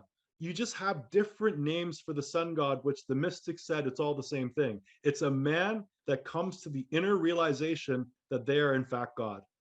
That's why when you look at the Kabbalah, what do you see? A serpent in this tree. Ezekiel 8:15-16, the vision of idolatry. So in Ezekiel's time, he saw what was going to happen in the future. It's happening right now. Son of man, he said to me, do you see this? Yet you will see even greater abominations than these. So this was the third abomination. This is actually Charles Dickens' A Christmas Carol. That's where the story is based on. It's based on Ezekiel 8. So the third vision, the most horrible thing that Ezekiel sees is this. So he brought me to the inner court of the house of the Lord. And there at the entrance of the temple of the Lord, between the portico and the altar, were about 25 men with their backs to the temple of the Lord and their faces towards the east. They were bowing to the east in worship of the sun. Where is God inside of the temple? In the west. Remember, the way the temple was set up, you come in through the east, and then you have the holy place, and then the holiest of holies, where the Ark of the Covenant was, with the two cherubim arced over the Ark of the Covenant, and that is where God resided amongst the people. That was in the west. Here we can see in the future, people are facing towards the east. Now remember, the Jesuits, we saw the symbol of sun worship. The Pope signs his name, Francis, with the symbol of the sun cross. Where does the Vatican face during the Catholic Mass on the sun day, which is not the Sabbath? The Vatican Mass is performed towards the east. Ezekiel 8 is true. So if we look at Freemasonry, which we notice has a lot of overlap with the Jesuits, we see a symbol of a sun inside the compass in the square. But if we look at the Society of Jesus, we also see the symbol of the sun. And remember, IHS, what does it stand for? In hoc signa. In this sign we conquer. You're conquering in the name of the sun? Are you guys worshiping the sun? I guess it does mean Isis, Horus, and Set. Isis, Horus, and Set. Because what we're talking about is we're talking about solar worship, and Horus and Osiris, even Set, those were sun gods. Horus was the horizon. Ra was the sun at noon. That's the zenith. Set was the sunset, and Osiris was the god of the underworld. Basically, you're looking at the clock and you're going 9 o'clock, 12 o'clock, 3 o'clock, 6 o'clock. You still don't think sun worship is real? How many schools did the Jesuits have? 2,500. What's their symbol? The sun. How many Masonic lodges there are? No idea. Why do they both have the symbol of the sun? And you still haven't figured out that sun worship is real. The Bible wasn't lying to you. In Ezekiel, people are worshiping the sun. They just don't know it, some of them. Some are doing it by knowingly, some have no idea. Matthew 24:23-25. Now we're going to look at the abomination of desolation. So when you see standing in the holy place, the abomination of desolation described by the prophet Daniel, let the reader understand. We're going to go look at the book of Daniel so we can understand this abomination of desolation better. Then let those who are in Judea flee to the mountains. Let no one on the housetop come to retrieve anything in his house, and let no one in the field return for his cloak. How miserable those days will be for pregnant and nursing mothers. Pray that your flight will not occur in the winter or on the Sabbath, for at that time there will be great tribulation. So we can see this abomination of desolation in the holy place. We'll look back at the prophet Daniel. We saw, though, that the tribulation was also connected to what? It was connected to the idea of false Christs, because Christ told us in the book of Matthew as well. So we can see this connection between the abomination of desolation, the great tribulation, the false Christs. These things are all happening simultaneously. Unmatched from the beginning of the world until now, and never to be seen again. If those days had not been cut short, nobody would be saved. But for the sake of the elect, those days will be cut short. So in other words, as this all starts to kick off, and we have this horrible challenge, earthquakes, famine, rumors of war, it gets so bad that no flesh on the earth would live if God didn't stop it by shortening the days. So the elect, they have to make it to the end, because I don't know if they make it to the end, but there has to be 12,000 from each tribe. The elect are described as 12,000 from each of the original tribes. So they actually have to go back to the bloodlines of Israel. So there's 12,000 from Gad, 12,000 from Judah, 12,000 from Simeon. The elect are blood related to people that are Israel. And this isn't the state of Israel either. That is something completely different. At this time, if anyone says to you, look, here is the Christ, there he is, do not believe it. For false Christs and false prophets will appear and perform great signs and wonders that would deceive even the elect if possible. So here we can see tribulation, false Christ, abomination of desolation. This is all occurring in a very close time period. Let's look at Daniel. In Daniel 12:9, it says, go on your way, Daniel, he replied, for the words are closed up and sealed until the time of the end. So again, we're talking about when. Must be around the tribulation, must be around the great revelation. Many will be purified, made spotless and refined, but the wicked will continue to act wickedly. None of the wicked will understand, but the wise will understand. So when we look at 2 Thessalonians, for example, when the man of sin is revealed, what do we notice when the man of sin is revealed? We notice that the people that don't understand what's going on, it's because they're perishing. The ones that are wise, what are they doing? They're purifying themselves. They're making themselves spotless. They're trying to prepare themselves for the wedding of the Lamb. They're trying to become the bride to the bridegroom. They have the wisdom to see that. These followers, these soon-to-be saints, they're trying to become the virgins that keep their candles lit in their lamps, not the ones who don't have the candles lit, or sorry, don't have oil in their lamps, my apology. So there's people that are going right now to purify themselves near the end, which we see in Daniel, and we can tell that these are soon to be the saints, whereas there's those who are perishing because they're acting wickedly and they just don't get the message. And from the time the daily sacrifice is abolished and the abomination of desolation set up, there will be 1290 days. So this isn't talking about something happening in Daniel's time. This is talking about something that's going to come. And if you look at the top of the verse, you can see it's at the end.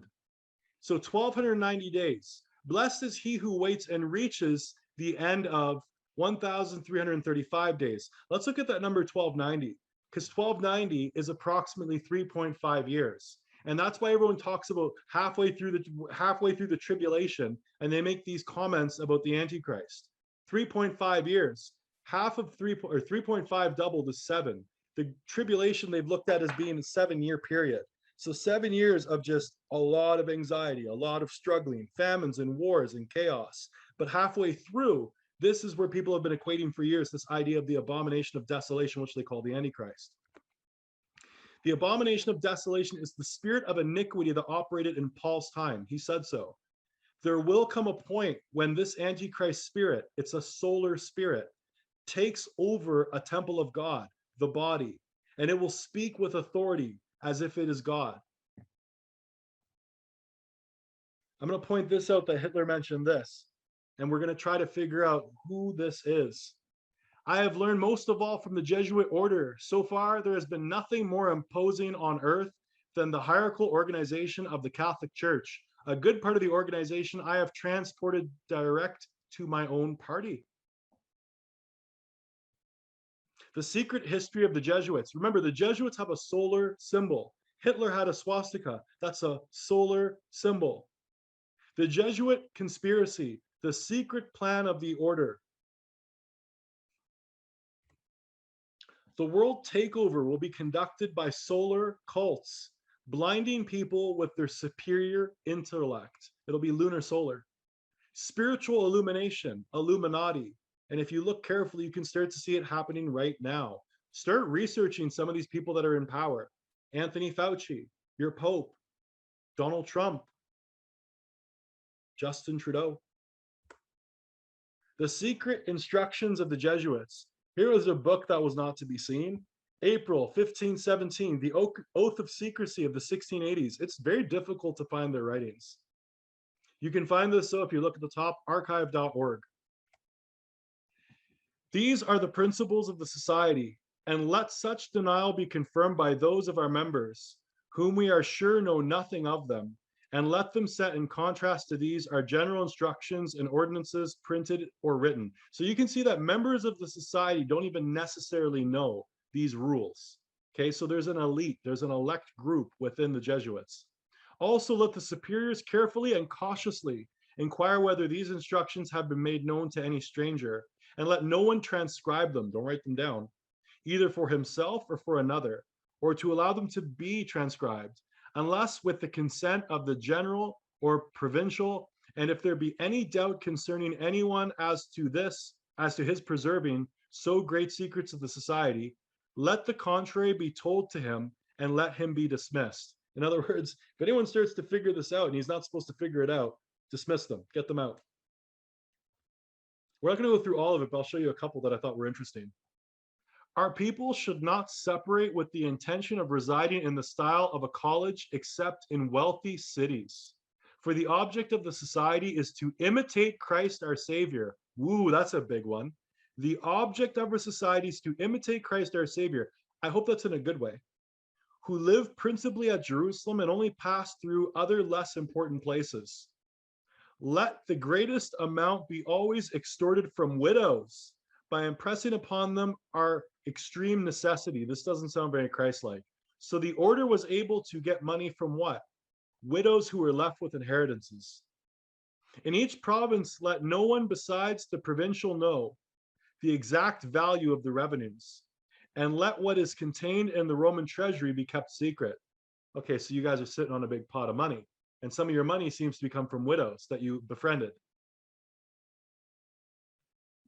The society should exert its utmost endeavors for the salvation of its neighbors equally with its own.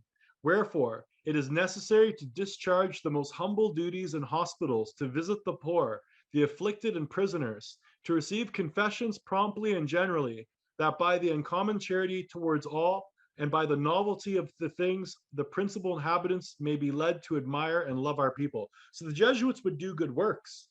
They would go to hospitals.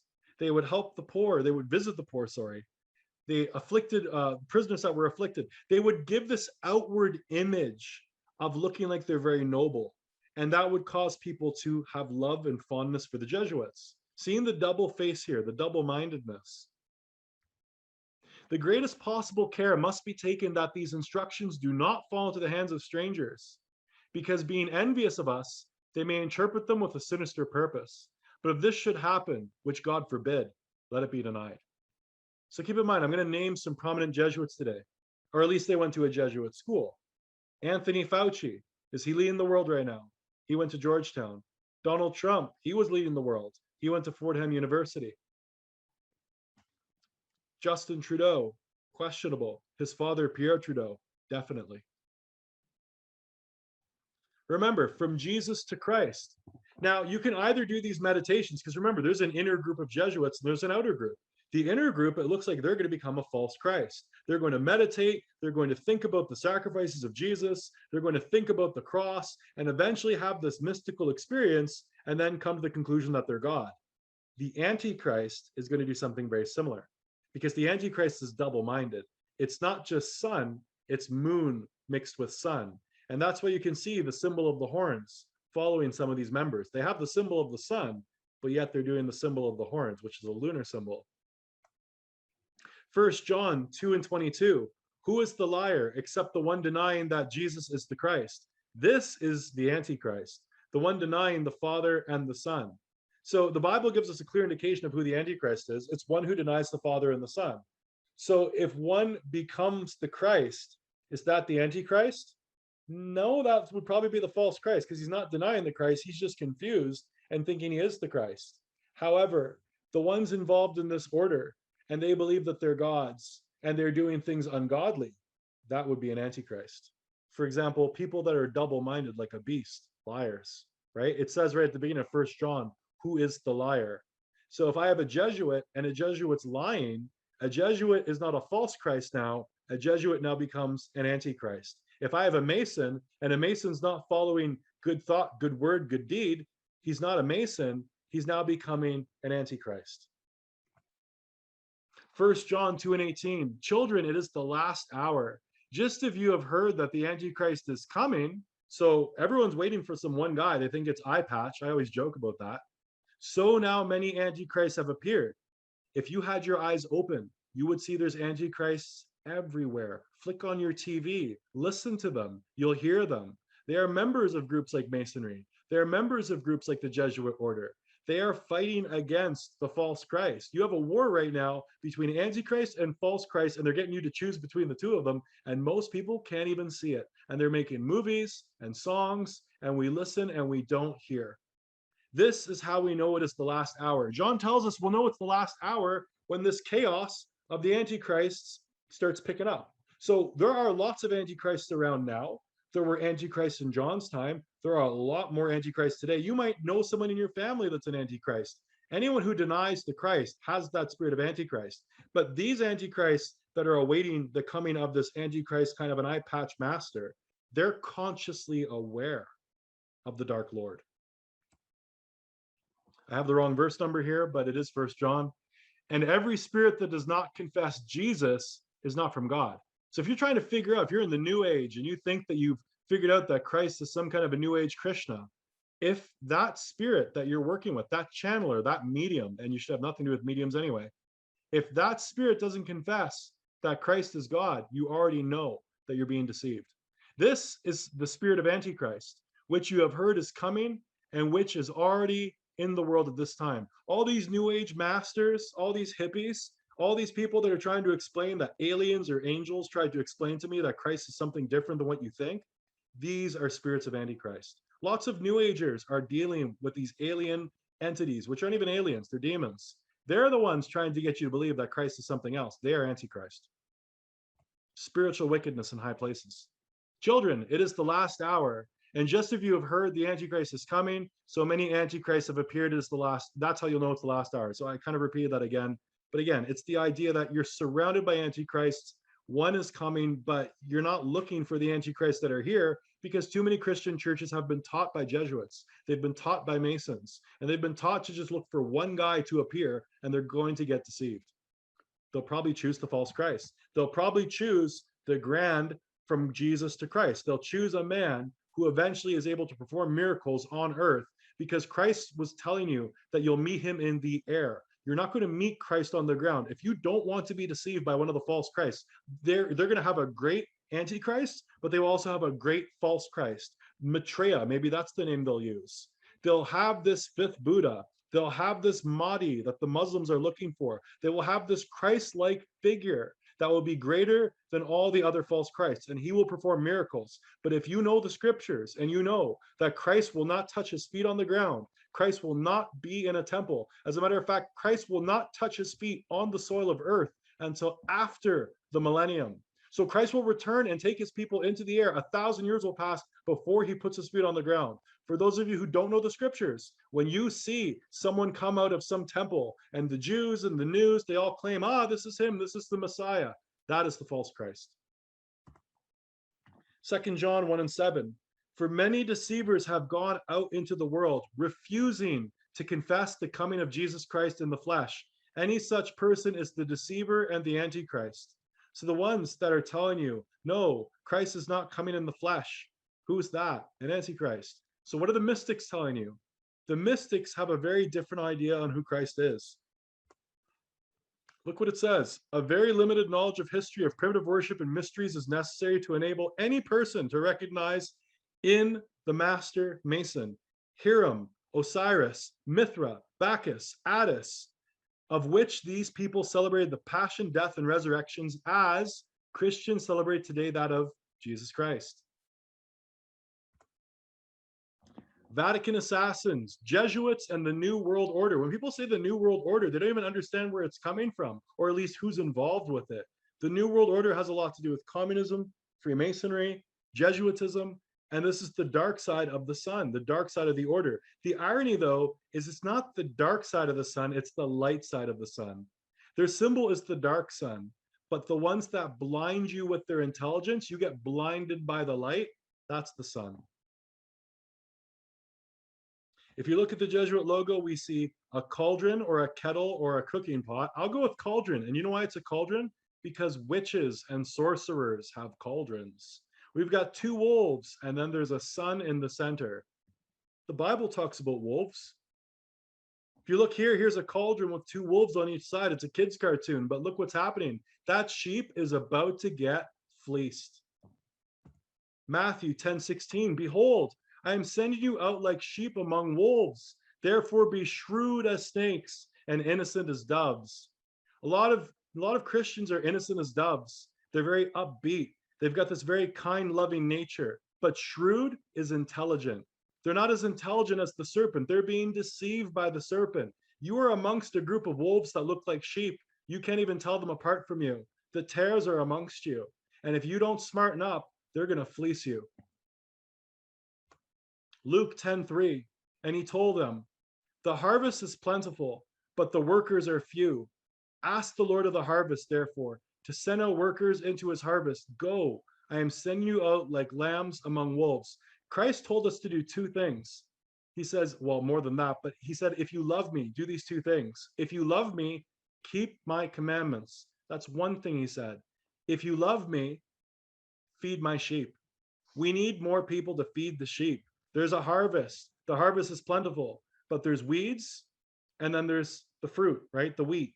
So we've got the wheat and the tares. We see the parable in Matthew. Well, we need people to prepare the harvest so that way we don't have more tares. And so we can see we're kind of outnumbered in a sense, where there's more wolves than there are people to help harvest to have lambs. So we have go. I am sending you out like lambs among wolves. I kind of gibber that up, but I hope you get what I'm trying to say here. We don't have many workers to help the harvest. We have a lot of people that are basically identifying as Christians, but they're not really living as Christians. They're not keeping the law. They think it's been done away with. And they're not feeding the other sheep, or they're not necessarily testifying when they need to that Christ is the Lord, which is something we need to do. We need to help wake people up. We need to help get people becoming a wheat as opposed to a tare, because right now we have a lot of people that act like the Church of Laodicea. They're on the fence. They're waiting for things to get bad before they start to react. And if they wait too long, they're going to find that this situation will overwhelm them. When the wolves close in, they'll freak out and they won't be able to handle all this trauma of the tribulation. They'll just throw in the towel.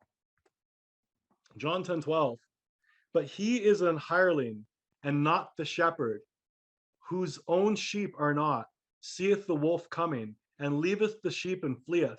And the wolf catcheth them and scattereth the sheep. We've got the false shepherd, and we've got the shepherd. Now, Christ is the real shepherd, but this other shepherd that's being spoken about here, if we have people that think they are Christ, right? The Hindus and the Vedas and all the stuff coming from these, if they think they are Christ, they are trying to shepherd you towards the new age.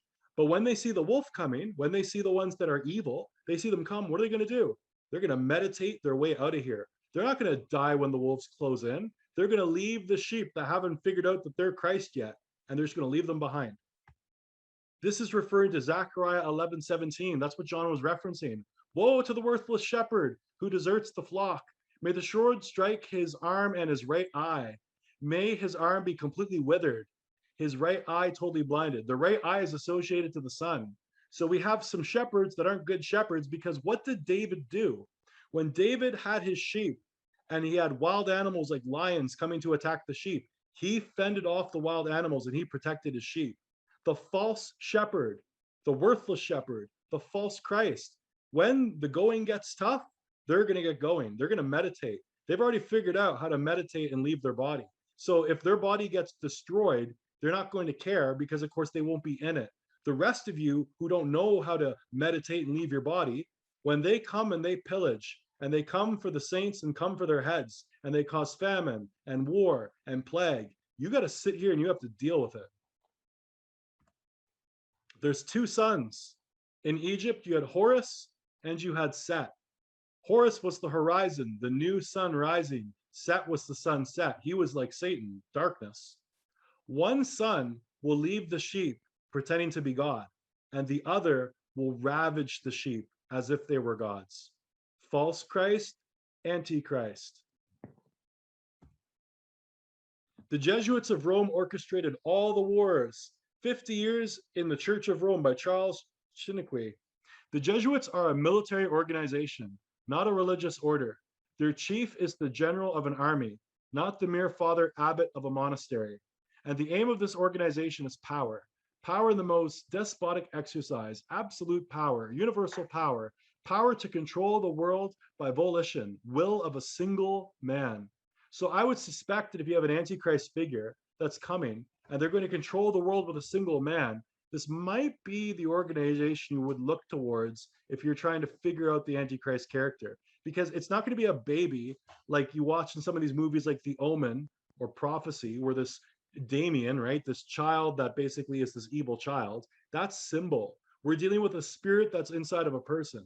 So likely this eye patch Antichrist character will just be a grown man who, when the time is right, this spirit of Antichrist will enter them, and they will be greater than all the Antichrists that are before them and exist as contemporaries of their time. Jesuitism is the most absolute of despotisms, dictatorship, and at the same time, the greatest and most enormous of abuses. The general of the Jesuits insists on being master, sovereign over the sovereign. Are you starting to see that it's quite likely someday it could be a Jesuit, whether it's the Black Pope or, I mean, the Jesuit Black Pope is the supreme general, so that's who I would kind of expect to be leading in the end here. Wherever the Jesuits are, admitted they will be masters, cost what it may. Their society is by nature dictatorial, and therefore it is irreconcilable, enemy of all constituted authority. Every act, every crime, however atrocious, is a meritorious work, if committed for the interest of the Society of the Jesuits, or by the order of its general. Those are some pretty big words. You can find more wolves in sheep's clothing because it looks like they've got little satellites all over the place. The Fabian Society, lots of people have talked about the Fabian Society. And we saw that the Jesuits, when they were kicked out of different countries in Europe, they had their hands into all this political influence in these different countries. It says the Fabian Society has a powerful influence on British politics. Remember when we looked at the colors of the Jesuit order? The colors were maroon and gold. And the Fabian Society, I can clearly tell the color is maroon. Now, here's the interesting part. The Fabian Society had an old logo. Here's their old logo. It is literally a wolf in sheep's clothing. And if you notice, it's on a shield with the colors of maroon and gold. That's the Jesuits. So it looks like the Fabian Society might be some kind of invention of the Jesuit order. And they have their fingers in Canada, the United States, Europe, and they influence a lot of policy. If you've never heard of them before, study them. In an increasingly dangerous world, even after the first terrorist attack on America, John Kerry and the liberals in Congress voted to slash America's intelligence operations by $6 billion. Cuts so deep they would have weakened America's defenses. And weakness attracts those who are waiting to do America harm. I'm George W. Bush, and I approve this message.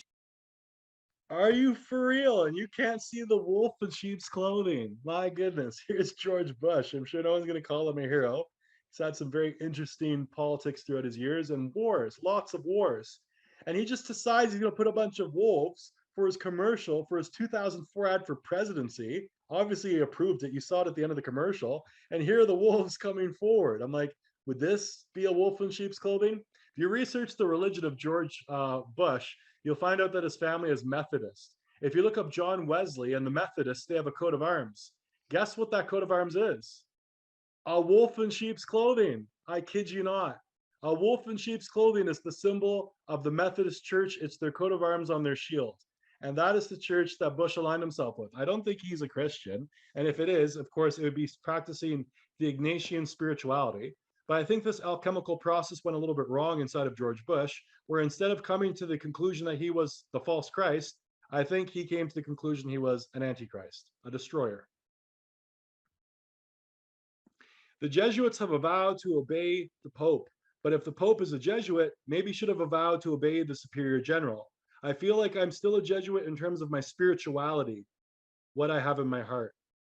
So again, the world right now is in a position it's never been in.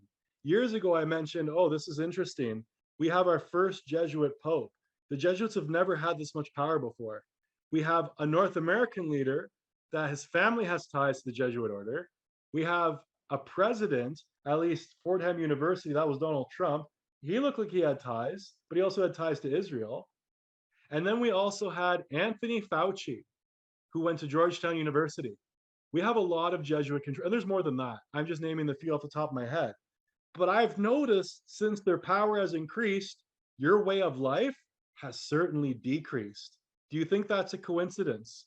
Let's take a look at some of their history, and you try to figure out why you're in this pickle of the coronavirus. Corona means sun. These secret orders have the symbol of a sun. Now, if we want to know about the Jesuits, we have to go back into history. And the Jesuits have probably caused more turmoil on the planet than any other organization ever known to man. They have been banned by virtually every single country where they have ever operated, including the Catholic ones. What's that? Volume. Hang on a sec. I'll redo my screen share.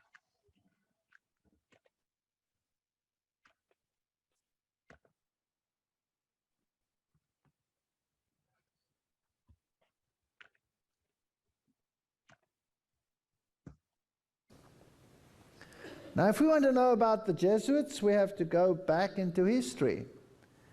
And the Jesuits have probably caused more turmoil on the planet than any other organization ever known to man. They have been banned by virtually every single country where they have ever operated, including the Catholic ones. There are very few that didn't ban the Jesuits. And they would always come back and pick up the pieces of a country that lay destroyed and writhing after they dared to cross this organization. The Jesuits, throughout Christendom, Protestantism was menaced by formidable foes. I'm going to read you quite a few quotes tonight. The first triumphs of the Reformation past, Rome summoned new forces hoping to accomplish its destruction. At this time, the order of the Jesuits was created the most cruel, unscrupulous, and powerful of all the champions of popery. Cut off from earthly ties and human interests, dead to the claims of natural affection, reason and conscience wholly silenced, they knew no rule, no tie, but that of their order, and no duty but to extend its power. The gospel of Christ had enabled its adherents to meet danger and endure suffering, undismayed by cold, hunger, toil, and poverty, to uphold the banner of truth in the faith of the rack, the dungeon, the stake. To combat these forces, Jesuitism inspired its followers with a fanaticism that enabled them to endure like dangers and to oppose to the power of truth all the weapons of deception. There was no crime too great for them to commit, no deception too base for them to practice, no disguise too difficult for them to assume. Vowed to perpetual poverty and humility, it was their studied aim to secure wealth and power to be devoted to the overthrow of Protestantism and to re-establishment of the papal supremacy. When appearing as members of their order, they wore the garb of sanctity, visiting prisons, hospitals, ministering to the sick and the poor, professing to have renounced the world and bearing the sacred name of Jesus, who went about doing good. But under this blameless exterior, the most criminal and deadly purposes were often concealed. It was a fundamental principle of the order that the end justifies the means. By this code, lying, theft, perjury, assassination were not only pardonable but commendable. When they served the interests of the church, under various disguises, the Jesuits worked their way into offices of state, climbing up to be counselors of kings and shaping the policies of nations. This comes from that classic great controversy. And history has borne it out. Here is a quote from 1816 of John Adams writing to President Jefferson, and he says, "Shall we not have regular swarms of them here, in as many disguises as only a king of the gypsies can assume? Dressed as painters, publishers, writers, and schoolmasters, if ever there was a body of men who merited eternal damnation on earth and in hell, it is this society of Loyolas."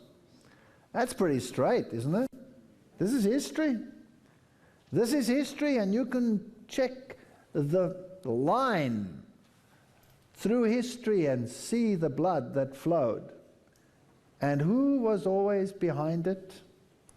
The Jesuits. I'm going to show you another clip of the Jesuits, just a couple quotes, and then we'll finish with a prayer. Least suspicion of our intending to usurp the prince's authority. Putting aside all private judgment, we should always be ready to accept this principle. I will believe that the white I see is black, if the hierarchical church so defines it. Princes and persons of distinction everywhere must, by all means, be so managed that we may have their ear, and that will easily secure their hearts, by which way of proceeding all persons will become our creatures, and no one will dare to give the society the least disquiet or opposition. Finally, the society must endeavor to effect this at least, that having gotten the favor and authority of princes, those who do not love them at least fear them. Paolo Sarpi, 1552 to 1623, a Venetian patriot, scholar, scientist, and church reformer. They are a public plague, and the plague of the world. From the Jesuit colleges there never is sent a pupil obedient to his father, devoted to his country, loyal to his prince. Every species of vice finds its patronage in them. There is no perjury, nor sacrilege, nor parricide, nor incest, nor rapine, nor fraud, nor treason, which cannot be masked as meritorious beneath the mantle of their dispensation. Muccio Vitelleschi, 1562 to 1645, 6th Superior General of the Society of Jesus. When sovereigns require a Jesuit's opinion on any subject, the Jesuit in question is to report the matter to his superior, who is to lay it before several Jesuits for discussion. The resolution formed after this consultation is supplied to the Jesuit, who has been consulted by the sovereign. Priest Antoine Arnaud, 1612 to 1694.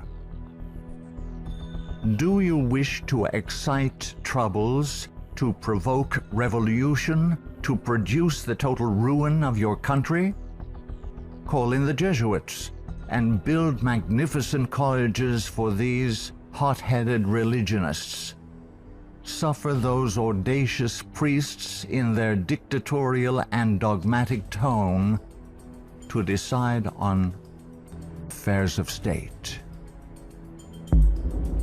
Michelangelo Tamburini, 1648 to 1730, 14th Superior General of the Society of Jesus.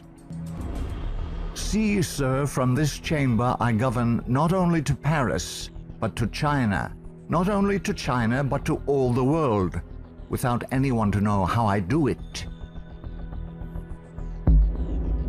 Pope Clement XIV, 1705 to 1774. Following are Pope Clement XIV's words upon signing the bull of suppression and extinction of the Jesuits. A bull is the strongest legal document a pope can issue. The suppression is accomplished. I do not repent of it, having only resolved on it after examining and weighing everything, and because I thought it necessary for the Church. If it were not done, I would do it now. But this suppression will be my death. Pope Clement XIV knew the Jesuits very well and expected to die at their hands. He was correct. He was poisoned. A peasant woman was persuaded by means of a disguise to procure entrance into the Vatican and offered to the Pope a fig in which poison was concealed. Clement XIV was exceedingly fond of this fruit and ate it without hesitation. The same day the first symptoms of severe illness were observed, and to these rapidly succeeding violent inflammation of the bowels. He soon became convinced that he was poisoned and remarked, "Alas, I knew they would poison me, but I did not expect to die in so slow and cruel a manner." His terrible sufferings continued for several months.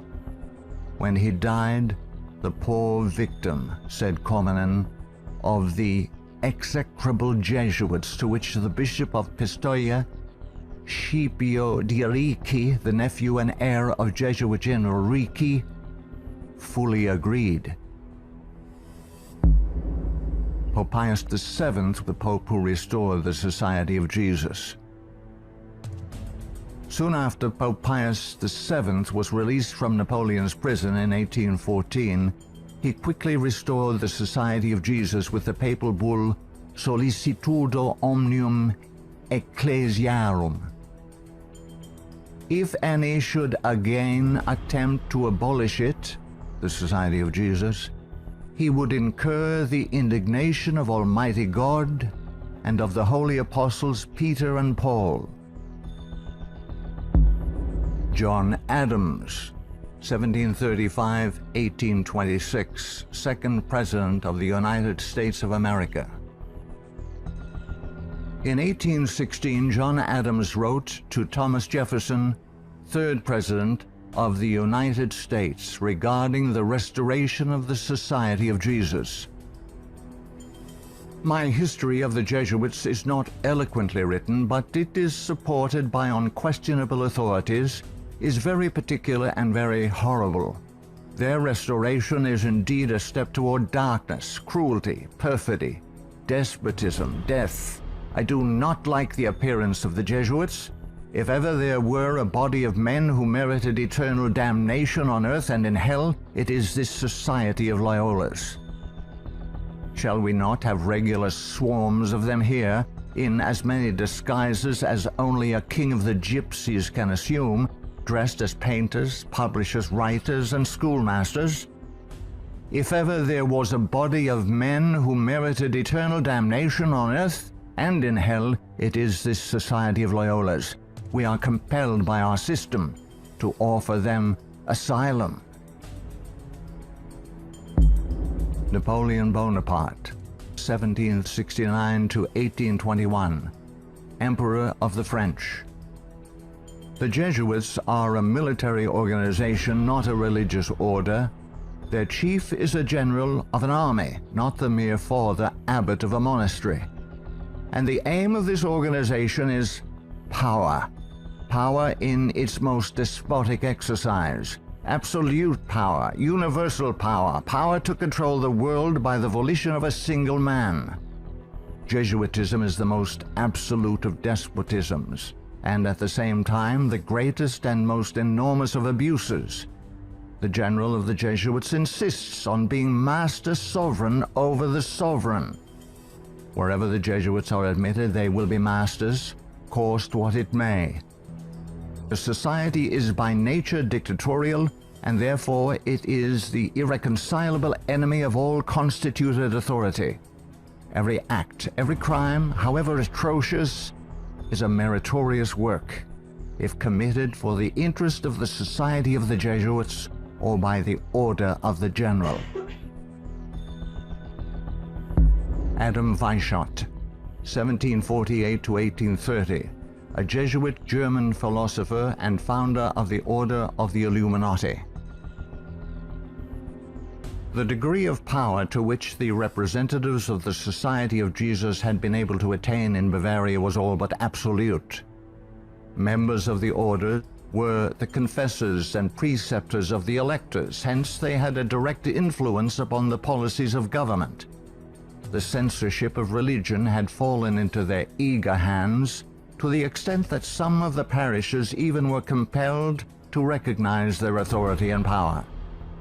To exterminate all Protestant influence and to render the Catholic establishment complete, they had taken possession of the instruments of public education. It was by Jesuits that the majority of the Bavarian colleges were founded, and by them they were controlled. By them also the secondary schools of the country were conducted. The Marquis de Lafayette, 1757 to 1834, a French statesman and general. It is my opinion that if the liberties of this country, the United States of America, are destroyed, it will be by the subtlety of the Roman Catholic Jesuit priests, for they are the most crafty, dangerous enemies to civil and religious liberty. They have instigated most of the wars of Europe. Friedrich von Hardenberg, 1772 to 1801, German philosopher. Never before in the course of the world's history had such a society, that is, the Jesuit order, appeared. The old Roman Senate itself did not lay schemes for world domination with greater certainty of success. André-Marie Jean-Jacques Dupin, 1783 to 1865, a French statesman. The Jesuits are a naked sword whose hilt is at Rome, but its blade is everywhere, invisible until its stroke is felt. Samuel Morse, 1791 to 1872, American inventor of the telegraph. They are Jesuits. This society of men, after exerting their tyranny for upwards of 200 years, at length became so formidable to the world, threatening the entire subversion of all social order, that even the Pope, whose devoted subjects they are, and must be, by the vow of their society, was compelled to dissolve them. They had not been suppressed, however, for 50 years before the waning influence of popery and despotism required their useful labors to resist the light of democratic liberty, and the Pope, Pius VII, simultaneously with the formation of the Holy Alliance, revived the order of the Jesuits in all their aureory. From their vow of unqualified submission to the sovereign pontiff, they have been appropriately called the Pope's bodyguard. And do Americans need to be told what Jesuits are? They are a secret society, a sort of Masonic order, with super-added features of revolting odiousness, and 1,000 times more dangerous. They are not merely priests or of one religious creed. They are merchants and lawyers and editors and men of any profession having no outward badge in this country by which to be recognized. They are about in all your society. They can assume any character, that of angels of light or ministers of darkness, to accomplish their one great end, the service upon which they are sent, whatever that service may be. They are all educated men, prepared and sworn to start at any moment and in any direction, and for any service, commanded by the general of their order, bound to no family, community, or country by the ordinary ties which bind men, and sold for life to the cause of the Roman pontiff. And who are these agents? They are for the most part Jesuits, an ecclesiastical order proverbial through the world for cunning, duplicity, and total want of moral principle, an order so skilled in all the arts of deception that even in Catholic countries, in Italy itself, it became intolerable and the people required its suppression. Orestes Augustus Brownson, 1803 to 1876, New England intellectual and activist, preacher, labor organizer, and noted Catholic convert and writer. Undoubtedly, it is the intention of the Pope to possess this country, America. In this intention, he is aided by the Jesuits and all the Catholic prelates and priests. If the Catholic Church becomes predominant here, Protestants will all be exterminated. Abraham Lincoln, 1809 to 1865, 16th President of the United States of America. This war, the American Civil War, 1860 to 1865, would never have been possible without the sinister influence of the Jesuits. We owe it to Popery that we now see our land reddened with the blood of her noblest sons. Though there were great differences of opinion between the South and North on the question of slavery, neither Jeff Davis nor any one of the leading men of the Confederacy would have dared to attack the North had they not relied on the promise of the Jesuits that under the mask of democracy, the money and the arms of the Roman Catholics, even the arms of France, were at their disposal if they would attack us. The Protestants of both the North and South would surely unite to exterminate the priests and the Jesuits if they could learn how the priests and nuns and the monks which daily land on our shores under the pretext of preaching their religion are nothing else but the emissaries of the Pope, of Napoleon III, and the other despots of Europe to undermine our institutions, alienate the hearts of our people from our Constitution and our laws, destroy our schools, and prepare a reign of anarchy here as they have done in Ireland, in Mexico, in Spain, and wherever there are any people who want to be free. I am so glad to meet you again, he said. You'll see that your friends the Jesuits have not yet killed me, but they would have surely done it when I passed through the most devoted city, Baltimore, had I not defeated their plans by passing incognito a few hours before they expected me.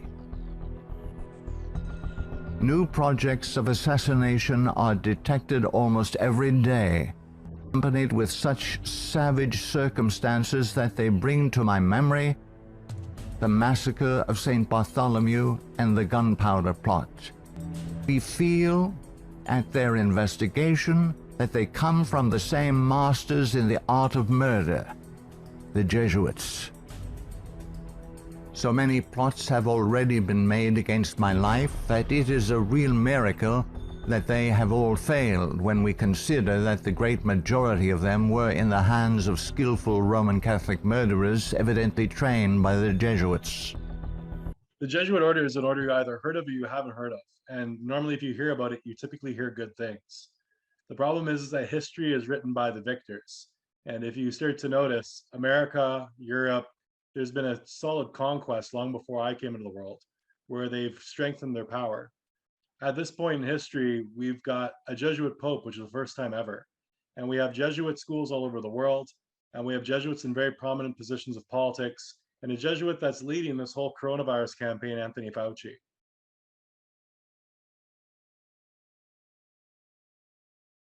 For our struggle is not against flesh and blood, but against the rulers, against the authorities, against the powers of the dark world, and against the spiritual forces of evil in the heavenly realms. Brothers and sisters, the sword is coming. Put on the full armor of God, so that you can take your stand against the devil's schemes.